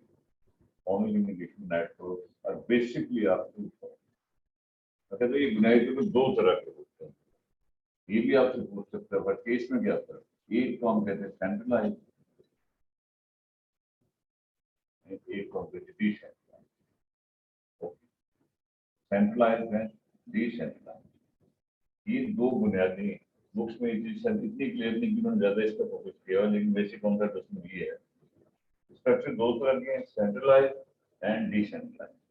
सेंट्रलाइज स्ट्रक्चर वो होता है कि जिसमें जैसे नाम से जाहिर है कि सारा कंट्रोल सेंटर के पास, जैसे सेंट्रलाइजेशन से मुराद हम ये लेते हैं कि जैसे फर्ज किया पॉलिटिक्स में कि फैसला करके इस्लामाबाद से होता है, तो हम कहते हैं हमारा डिसेंट्रलाइजेशन।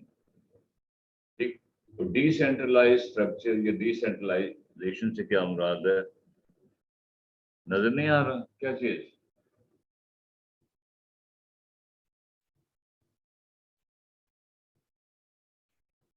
हाँ, ये मैंने लिखा है सेंट्रलाइज, CENTRALIZED,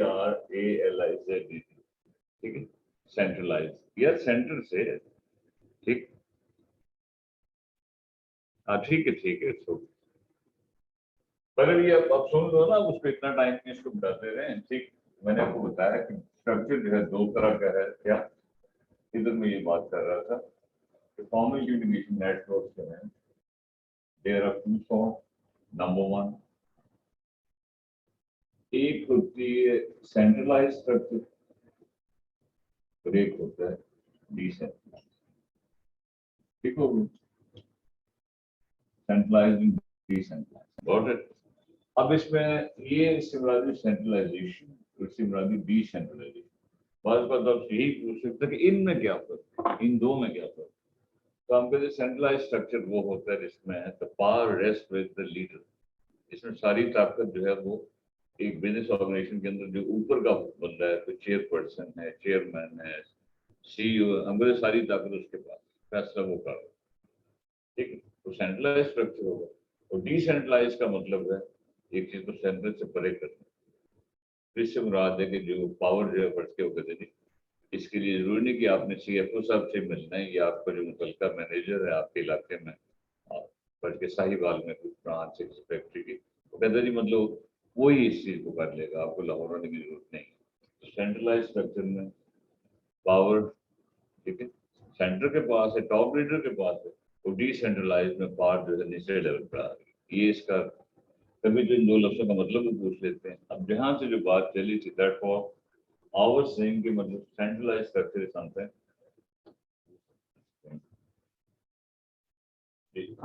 तो मैं ये कह रहा था कि ये जो मैंने लिखा है chain network, Y network, wheel network, ये असल में तीन जो है किस में आते हैं, ये सेंट्रलाइज में आते हैं। हम कहते हैं सेंट्रलाइज जो है, सेंट्रलाइज में ये यहाँ तक तो नजर आ रहा है, ये तीन चीजें सेंट्रलाइजेशन के करीब हैं, ये सेंट्रलाइज में आती हैं।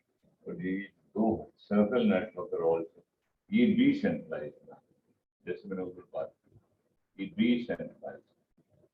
ओके, तो हो सकता है आपको इन यही क्वेश्चन आपसे पूछ ले कि which one of the following does not come in centralise. इनमें सेंट्रलाइज में कौन सा आता है, कौन सा नहीं आता। सवाल आमतौर पर 3-4 साइड से पूछा जाता है, कौन सी चीज है, कौन सी चीज नहीं है। ठीक है, कहते हैं इनमें से कौन सा स्ट्रक्चर सेंट्रलाइज में है या कौन सा नहीं है, या इनमें से फर्क क्या कह सकते हैं इनमें से कौन सा है या नहीं है। तो थोड़ा सा आगे पीछे करता है लेकिन इतना मसला नहीं है। और सेइंग के इसका पैटर्न क्या बना, ये 4-5 नेटवर्क्स है। Basic concept is centralise and decentralise. Difference जो सेंट्रलाइज में एक ही बंदा सब कुछ चला रहा है और डिसेंट्रलाइज में निचले लेवल पे आपको अथॉरिटी मिल रही है। तो मैंने कहा कि सेंट्रलाइज में कुछ chain network, Y network, wheel network, और डिसेंट्रलाइज में सर्कल नेटवर्क और ऑल चैनल नेटवर्क। अब इसमें जब वो सवाल पूछता, सवाल थोड़ा सा फेर के पूछता, अपना सिंपल नहीं पूछता। ये नहीं कहता ये क्या होता है, बल्कि वो कहता है इसमें फर्ज किया, बताएं कि किस नेटवर्क में लीडर की पावर कम होती जा रही है या किस नेटवर्क में एम्प्लॉयज की पावर बढ़ती जा रही है। थोड़ा सा अगर कॉन्सेप्ट क्लियर नहीं है तो आंसर अलग हो जाता है। ठीक, अब देखिए इसमें हम इनको थोड़ा वन बाय वन ले लेते हैं इनको। फर्स्ट ऑफ ऑल जो है दैट इज क्या है हमारा चेन नेटवर्क।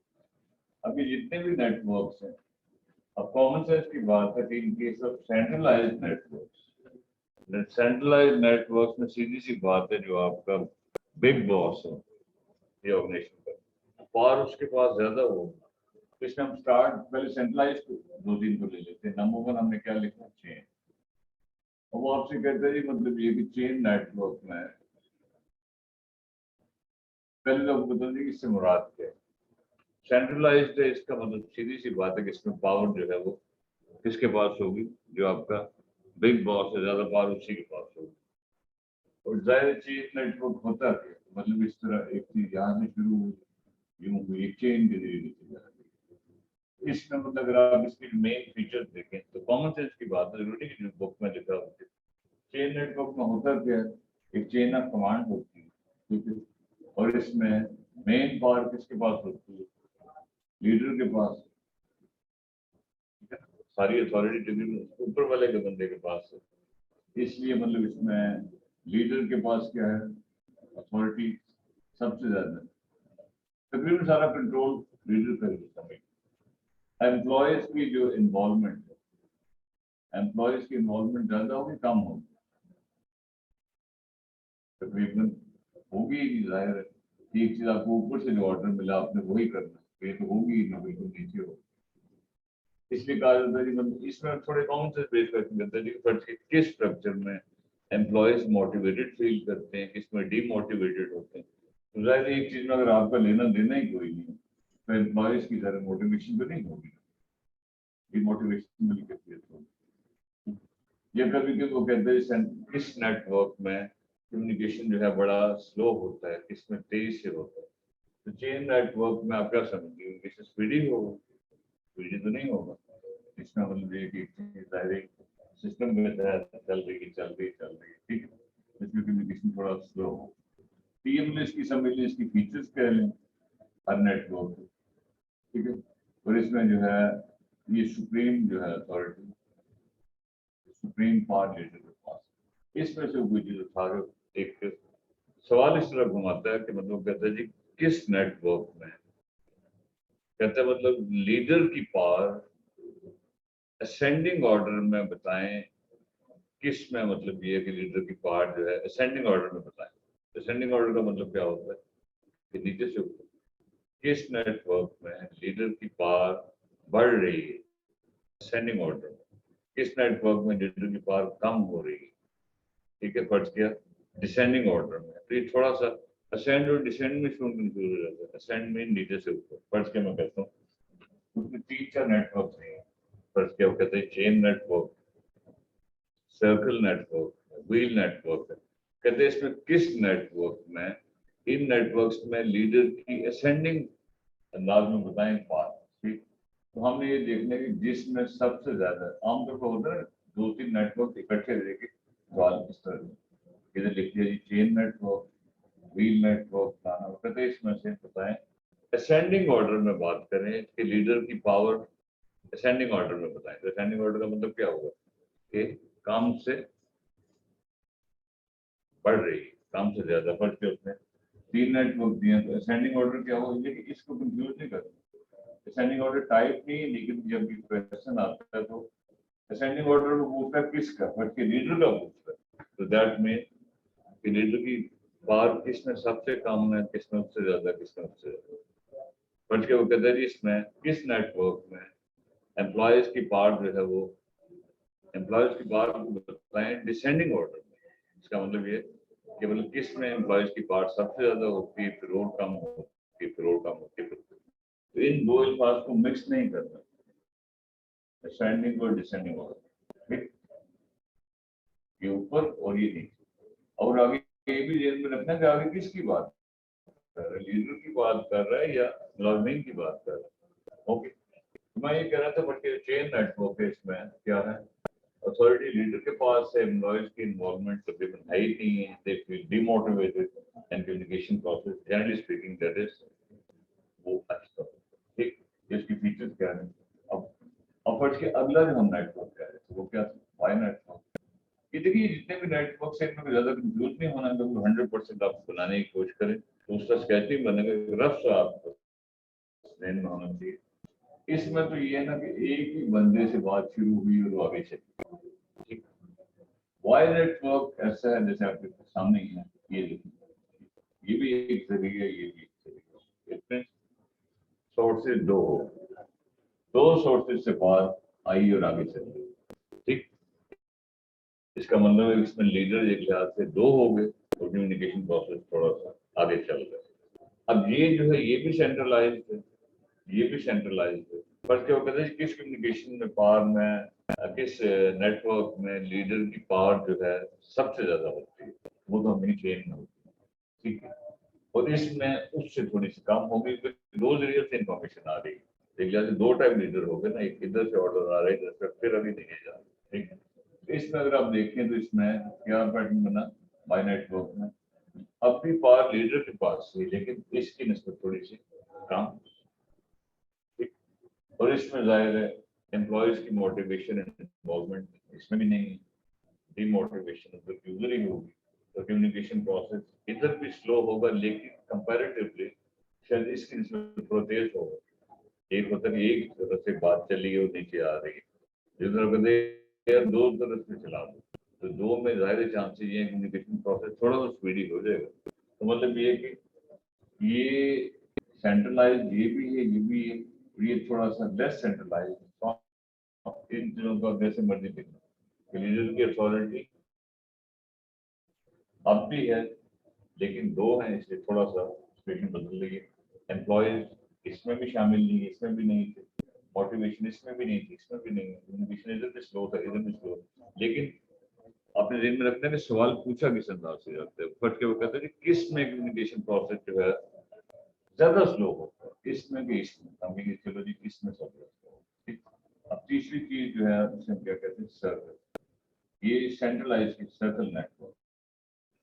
अब इसका भी कोई ऐसा लंबा चौड़ा बनाने की जरूरत नहीं, इसमें क्या होगा एक दायरा सा चलता है, ठीक है। एक बात चली एक सर्कल सर्कल बात हुई, सॉरी सर्कल करें व्हील नेटवर्क, हम सेंट्रलाइज की बात कर रहे हैं, wheel network. Third is wheel network, ठीक। अब व्हील नेटवर्क क्या चीज, इसमें भी इस तरह का पैटर्न बनता है जैसे व्हील नहीं होता, ठीक है? इधर से बात शुरू हुई, इधर इधर इधर इधर, इस सेंटर में फर्ज किया कि लीडर है, इसको मैंने टेढ़ा मेढ़ा कर दिया पर, और उसका रास्ता हो रहा है क्योंकि ये सेंटर में सिंपली लीडर है, इधर फर्ज के एम्प्लॉयज उनसे बात हो रही।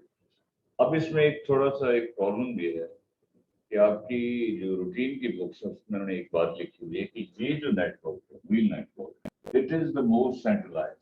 वो कहते हैं ये सबसे ज्यादा सेंट्रलाइज्ड है, चेन सबसे ज्यादा सेंट्रलाइज्ड नहीं बल्कि सबसे ज्यादा लीडर की पावर किसमें होती है। हालांकि इन माय बुक ये कॉन्सेप्ट गलत है। द रीजन इज कि व्हील नेटवर्क में लीडर तो है लेकिन लीडर का अगर आप देखें जो एम्प्लॉयज जो हैं जो उनसे एक रास्ता तो देखें किस तरह चल रहा है, ये फर्ज के लीडर है आपका और उसका आवाम से रास्ता है, तो इसमें एम्प्लॉयज की इन्वॉल्वमेंट हो रही है। इसका मतलब हम ये नहीं कह सकते कि लीडर के पास ही सब कुछ है। इसमें तो आपको ये नहीं पता कि ऑर्डर चला कहाँ से, इसलिए ख्याल रखना है पेपर में कि फर्ज किया अगर उसने ये कहा कि मतलब सही आंसर है फिर तो ठीक है, लेकिन कभी कभी ऐसा भी होता है पेपर में बिल्कुल बुकिश स्टफ आ जाता है तो फिर हमारी मजबूरी है हमें नहीं। अदरवाइज इसमें अगर आप देखो इसमें लीडर से बात चल रही है लेकिन एम्प्लॉयज एम्प्लॉयज से ग्राफ कर, एम्प्लॉयज से ग्राफ कर, इसलिए ये मेरे हिसाब से इनकी निस्बत लेस सेंट्रलाइज, इसमें लीडर की अथॉरिटी है लेकिन रास्ता भी तो लोगों, इसमें तो मतलब हमें पता ही नहीं कि लीडर है कौन, इसमें तो हमें पता ही नहीं कि ये दो बंदे कौन प्रति चल रहे हैं, ठीक। तो वरन ये है कि इसमें आमतौर पर पेपर में क्या करेगा फर्स्ट टीम को आगे पीछे कर देगा, लेकिन इसमें बताएंगे which one of the following is the most decentralized, the most centralized। इस तरह आमतौर पर होता ही है कि ये सेंट्रलाइज डिसेंट्रलाइज को मिक्स करके पेश करते हैं तो फिर थोड़ा कंफ्यूजन फैलता है। ये हो गया सेंट्रलाइज की तीन टाइप, ये सेंट्रलाइज की है ना जो हमने की, ये तीनों टाइप अगर आप देखें मैंने आपको सेंट्रलाइज, तो व्हाट अबाउट डिसेंट्रलाइज। बस इसमें ख्याल ये रखना है कि सवाल को पूछता कैसे, कई बार स्टूडेंट ने टॉपिक पढ़ा होता है ये भी पता होता है इसमें क्या लिखना से गलत हो जाता है, क्योंकि असेंडिंग डिसेंडिंग ऑर्डर की में कंफ्यूजन हो जाता है। ये तीन नेटवर्क से चेन है, ये व्हील है, ये सर्कल है, वो कह रहे हैं असेंडिंग ऑर्डर में लिखने के लिए होता है वो, तो इसका मतलब क्या है, एग्जाम में थोड़ा सा प्रेशर तो होता ही है, लेकिन अगर कॉन्सेप्ट क्लियर है तो things are not that difficult. Okay, तो ये जो आप ये हो गए सेंट्रलाइज्ड, अब हम बात करते हैं डिसेंट्रलाइज्ड। डिसेंट्रलाइज्ड वो है जिसमें लीडर की अथॉरिटी कम हो और एम्प्लॉयज की इन्वॉल्वमेंट ज्यादा हो। कॉमन सेंस की बात है, सेंटर से परे हो गया। इसमें क्या चीज शामिल है, जैसे आपको बताया कि इसमें एक है सर्कल और एक है वॉल चेन। ओके, अब सर्कल नेटवर्क से क्या होगा, इसमें एक दायरे में चीज एक चीज चल रही है, इधर से इधर जा रही है, इधर जा रही है, इसमें कम्युनिकेशन प्रोसेस सर्कल में चल रहा है। तो जाहिर है क्योंकि है डिसेंट्रलाइज्ड, इसमें यानी कि लीडर की अथॉरिटी कम हो रही है, जिसका मतलब हुआ कि अगर हम इसके फीचर्स बनाने की कोशिश करें, हम कहेंगे इसमें कम्युनिकेशन प्रोसेस थोड़ा सा स्पीडी हो, एम्प्लॉयज की मोटिवेशन जो है ना हो, क्योंकि जरा इन्वॉल्व भी हो गए बीच में, और फर्ज किया जो है लीडर का जो रोल है वो थोड़ा सा कम हो जाएगा। ठीक है ना, ये एम्प्लॉयज की बात कर रहा हूँ, कम्युनिकेशन स्पीडी हो, employees will feel more motivated, and obviously the role of leader. देखिए अगर आप और करें सर्कल कम्युनिकेशन में तो लीडर वैसा है ही नहीं। जैसे एक बात मैंने आपसे की, उसने उससे की, उसने उससे एक सर्कल सेक्टर, तो इसकी मतलब वो आपसे कॉमन सेंस की बुनियाद पर फर्ज के कुछ भी पूछे कि in which network employees feel less motivated more motivated, या किस में कम्युनिकेशन स्पीडी होता है, किस में कम स्पीडी होता है, अल्फाज में थोड़ा सा और करना है, सवाल कैसे पूछा, आंसर उसके अकॉर्डिंगली होगा। ठीक, तो ये कम्युनिकेशन थोड़ा स्पीडी होगा, employees will feel motivated, leaders role will be, there will be less involvement of leader. Okay, और ऑल चैनल ये तो नाम से जाहिर है, ये है लूट पास। इसका मतलब ये है कि हर बंदे के साथ राब्ते करके, इधर भी राब्ता है, इधर भी राब्ता है, इधर भी राब्ता है, इस पर भी राब्ता है, हर बंदे के साथ कम्युनिकेट कर सकते हैं। ठीक, इसमें ऑल चैनल का मतलब है कि ये फ्री फॉर ऑल है। इसका मतलब ये कि तमाम एम्प्लॉयज, मतलब इसमें लीडर है ही कोई, इसमें हर शख्स के साथ रब्ता कर सकते हैं। ठीक है, तो जाहिर है इसका लिए मैंने शक्ल जो भी बनाई इसको थोड़ा देख लें। ये इसका लिए फ्री फॉर ऑल समझते हैं, फ्री फॉर ऑल हम चीज को कहते हैं जिसमें केवल कोई भी रूल आपका नहीं है, मतलब एवरीवन है इस, तो इसमें तमाम एम्प्लॉयज जो है वो आपस में रब्ता कर सकते हैं, लीडर के साथ रब्ता हो सकता है। ऑल चैनल इसलिए कहते हैं कि बिल्कुल ही एक लूट मार है, इसमें देयर इज नो रेस्ट्रिक्शन सब। तो अब इसमें जाहिर है ऑल चैनल में अगर इसकी फीचर्स बनाए तो क्या होगा, कम्युनिकेशन जो है वो क्या होगा जी, स्पीडी कम्युनिकेशन होगा सबसे ज्यादा इसमें, ज्यादा स्पीडी होगा ना बाकी में, ये काफी ज्यादा होगा, 2-3 अरब बता रहे हैं। ठीक है, मोटिवेशन का जो लेवल है फर्स्ट के एम्प्लॉयज का, वो कहाँ होगा, ऑब्वियसली वो काफी ज्यादा होगा। लेकिन फर्स्ट के अपने एक फैसला करना है, उसमें स्टूडेंट्स को शामिल कर लिया जाए और उन्होंने कहा जी कि मतलब ये लीडर कोई नहीं है, आप मिलकर के आपस में whatever you decide that would be fine, तो ऑब्वियसली उसमें आप मोटिवेटेड ज्यादा फील करेंगे। इसमें और बढ़ के क्या हो सकता है कि लीडर की जो इन्वॉल्वमेंट है, लीडर का रोल है बहुत कम है, लीडर इसमें है ही नहीं एक्चुअली, ये नथिंग लाइक लीडर हो रहे हैं इसमें, यानी कि आपस में देखिए ये गेम ने राष्ट्र पैटर्न बनाए हुए हैं, अब इनको 100% तो नहीं बना सकते। तो ये आपके 3-4 चीजें जो पेपर में आती हैं आनी, लेकिन वही बात के ध्यान में रखना है, the way they are asking that question, उसके हिसाब से ये नहीं कहना कि यार उन्होंने सवाल समझने में गलती होगी। नो, सवाल जैसे आपको बताया किसी भी अंदाज से पूछ सकते हैं। कहते हैं जी लीडर का रोल लिखें, फर्ज किया इन डिसेंडिंग ऑर्डर, फर्ज किया जस्ट बाय द वे, मिसाल के तौर पर मैं एक चीज लिखता हूँ, मैं आपको मतलब ये कि ये तो कर लें, मैं कहता हूँ लीडर का रोल है,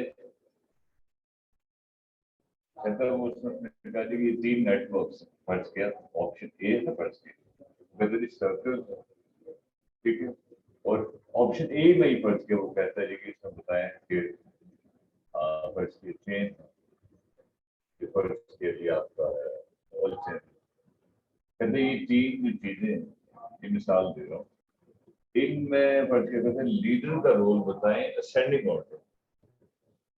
इसमें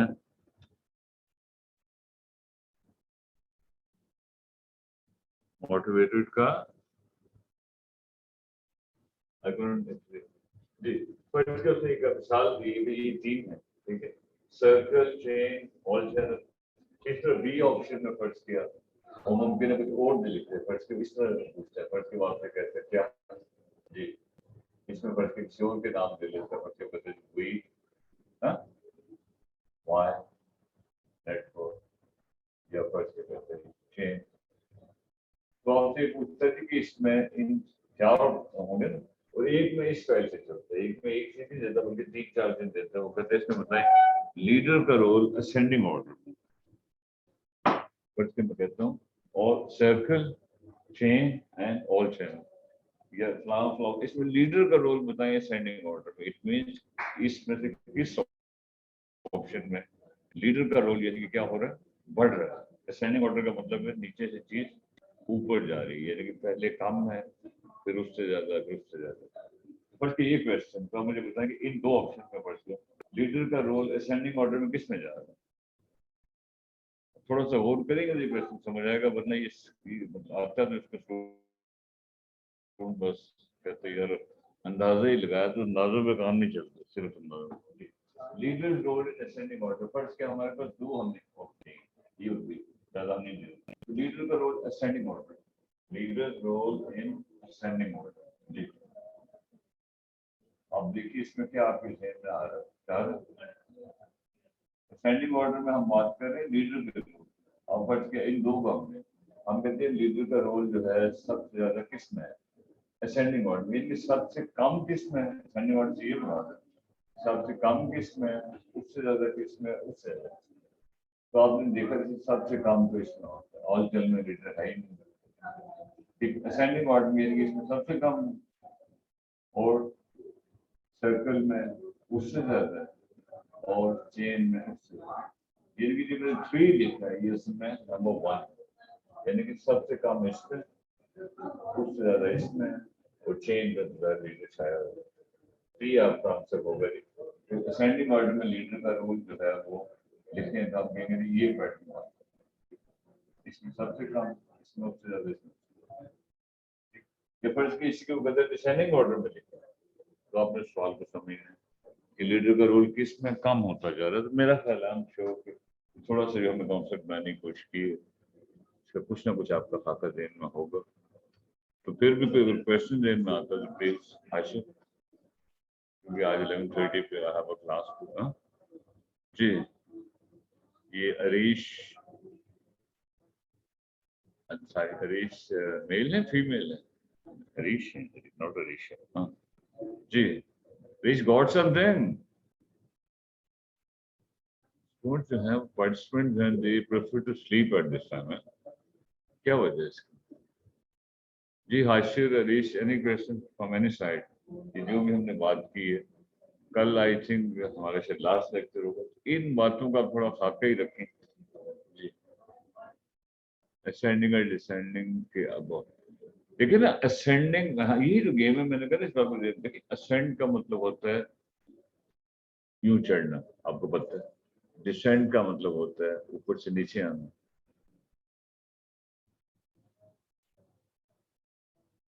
नहीं नहीं, नोट्स वोट्स इस तरह रहता नहीं है, आपको बताया चैनल पे ही वीडियो इसलिए शेयर किए हुए हैं, ठीक है। नोट्स वोट्स की फायदा नहीं होता यार, ये नोट्स से तो मार गए लोगों को। चीजों को समझने की बात है, बल्कि आपने सारा टॉपिक पढ़ा हुआ है, जब वो सवाल पूछता सवाल ही समझ नहीं आता यार क्या क्या। तो एग्जाम में इतना टाइम नहीं होता। जैसे अभी आप कह रहे हो असेंडिंग ऑर्डर का मतलब है कि नीचे से ऊपर, डिसेंडिंग ऑर्डर का मतलब है ऊपर से नीचे। अब नाउ इट डिपेंड्स कि the way that question is being asked, सवाल वो क्या पूछ रहा है। फर्स्ट के वो कहता है जी एम्प्लॉयज का रोल डिसेंडिंग ऑर्डर में लिखें, फर्स्ट के तो ये दी और कहता है एम्प्लॉयज का रोल डिसेंडिंग ऑर्डर में लिखें। तो इसका मतलब क्या हुआ कि किस नेटवर्क में एम्प्लॉयज का रोल सबसे ज्यादा है, फिर उससे कम है, फिर उससे कम है। फर्स्ट किया ये हमारे पास 2 ऑप्शन है, ये वाली ये वाली। मैं आपसे कहता हूँ इसमें बताएं जी एम्प्लॉयज का role in descending order, it mean in which network employees का रोल ज्यादा है, किस में उससे कम है, किस में उससे कम है। तो आप मुझे बता सकते हैं, आप में से कोई यहाँ लिख दो इन दो फर्स्ट के there are two options in routine, there are four options, right. Let's suppose out of these two options we have to go for one, एक को हमने पकड़ना तो क्या है। मैं क्वेश्चन ये कर रहा हूँ, एम्प्लॉयज रोल डिसेंडिंग ऑर्डर में बताएं, एम्प्लॉयज रोल डिसेंडिंग ऑर्डर में। इस क्वेश्चन का मतलब क्या हुआ कि एम्प्लॉयज का रोल किस चीज में ज्यादा से कम की तरफ जा रहा है। तो अब आप देखिए इन दो में फर्ज किया सर्कल चेन, इसमें अगर आप एक को अगर आप देखें, एक में आप क्या समझते हैं, एम्प्लॉयज का रोल डिसेंडिंग ऑर्डर में। तो कॉमन सेंस की बात है कि ऑल चैनल में तो एम्प्लॉयज की पूरी इन्वॉल्वमेंट, यानी कि टॉप पे हम कहेंगे जाहिर जी ऑल चैनल में तो एम्प्लॉयज छाए हुए हैं, सर्कल में थोड़े से उससे कम हो रहा है, और चेन में तो एम्प्लॉयज का है ही नहीं। तो हमारा फिर ऑर्डर क्या बनेगा, ऑल चैनल में सबसे ज्यादा, सर्कल में उससे कम, और चेन में बिल्कुल कम। तो ये हो गया डिसेंडिंग ऑर्डर फॉर एम्प्लॉयज। अब यही क्वेश्चन वो पूछता है, वो कहता है जी tell about the leader's role. Leader's role, देखिए ना मोटिवेशन का मैं पूछता जी, फर्स्ट के इस पॉइंट को पहले थोड़ा क्लियर करें कि वो कहते हैं लीडर का रोल बताएं किसमें डिसेंडिंग ऑर्डर में। इससे मुराद ये फर्क यही क्वेश्चन है, लीडर का रोल डिसेंडिंग ऑर्डर में, यानी किसमें लीडर का रोल सबसे ज्यादा है, किसमें कम है। तो आप देखिए लीडर का रोल बढ़ गया इस ऑप्शन में, अगर आप बोलते हैं लीडर का रोल किसमें सबसे ज्यादा है, चेन में सबसे ज्यादा, सर्कल में उससे कम है, ऑल चैनल में उससे कम है। अगर फर्क के नीचे वाली अगर हम देखें, wheel Y network chain, leaders role in descending order, तो आप देख लो लीडर का सबसे रोल किसमें है, चेन में, डिसेंडिंग ऑर्डर वाई में फिर उससे कम है, व्हील में उससे कम है। थोड़ा सा गौर करें तो इतना भी मुश्किल नहीं है, लेकिन थोड़ा सा बिट कंफ्यूजिंग जरूर है। ये जो आप कह रहे हैं कि मतलब मोटिवेटेड किस में होंगे एम्प्लॉयज, देखे ना कॉमन सेंस की बात है, जिस नेटवर्क में एम्प्लॉयज की इन्वॉल्वमेंट ज्यादा होगी उसमें मोटिवेशन ज्यादा होगी। फर्ज किया तो आपसे पूछता है जी कि मतलब किस नेटवर्क में एम्प्लॉयज की मोटिवेशन सबसे ज्यादा होगी, तो हम कहेंगे ऑल चैनल में, क्योंकि इसमें एम्प्लॉयज फुली इन्वॉल्व हैं, बॉस है ही कोई नहीं, लीडर है ही कोई नहीं। फर्ज क्या वो कहता है जी एम्प्लॉयज की मतलब मोटिवेशन किस में सबसे ज्यादा कम होगी, तो हम कहेंगे जी चेन में, क्योंकि चेन में तो मतलब लीडर ही लीडर है, एम्प्लॉयज को जानते ही कोई नहीं।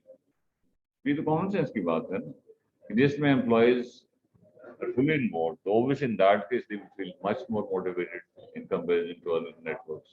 तो इतनी सी बात, ठीक है। शाबाश, खुश रहें, इंशाल्लाह जिंदगी रही तो कल मिलते हैं। तो बहरहाल जो है फिर भी अगर जो है कोई कंफ्यूजन हो, मेरा एहतियातन आप लोग नंबर लिख लो, कभी पढ़ सकते हैं, 0300 453 2380,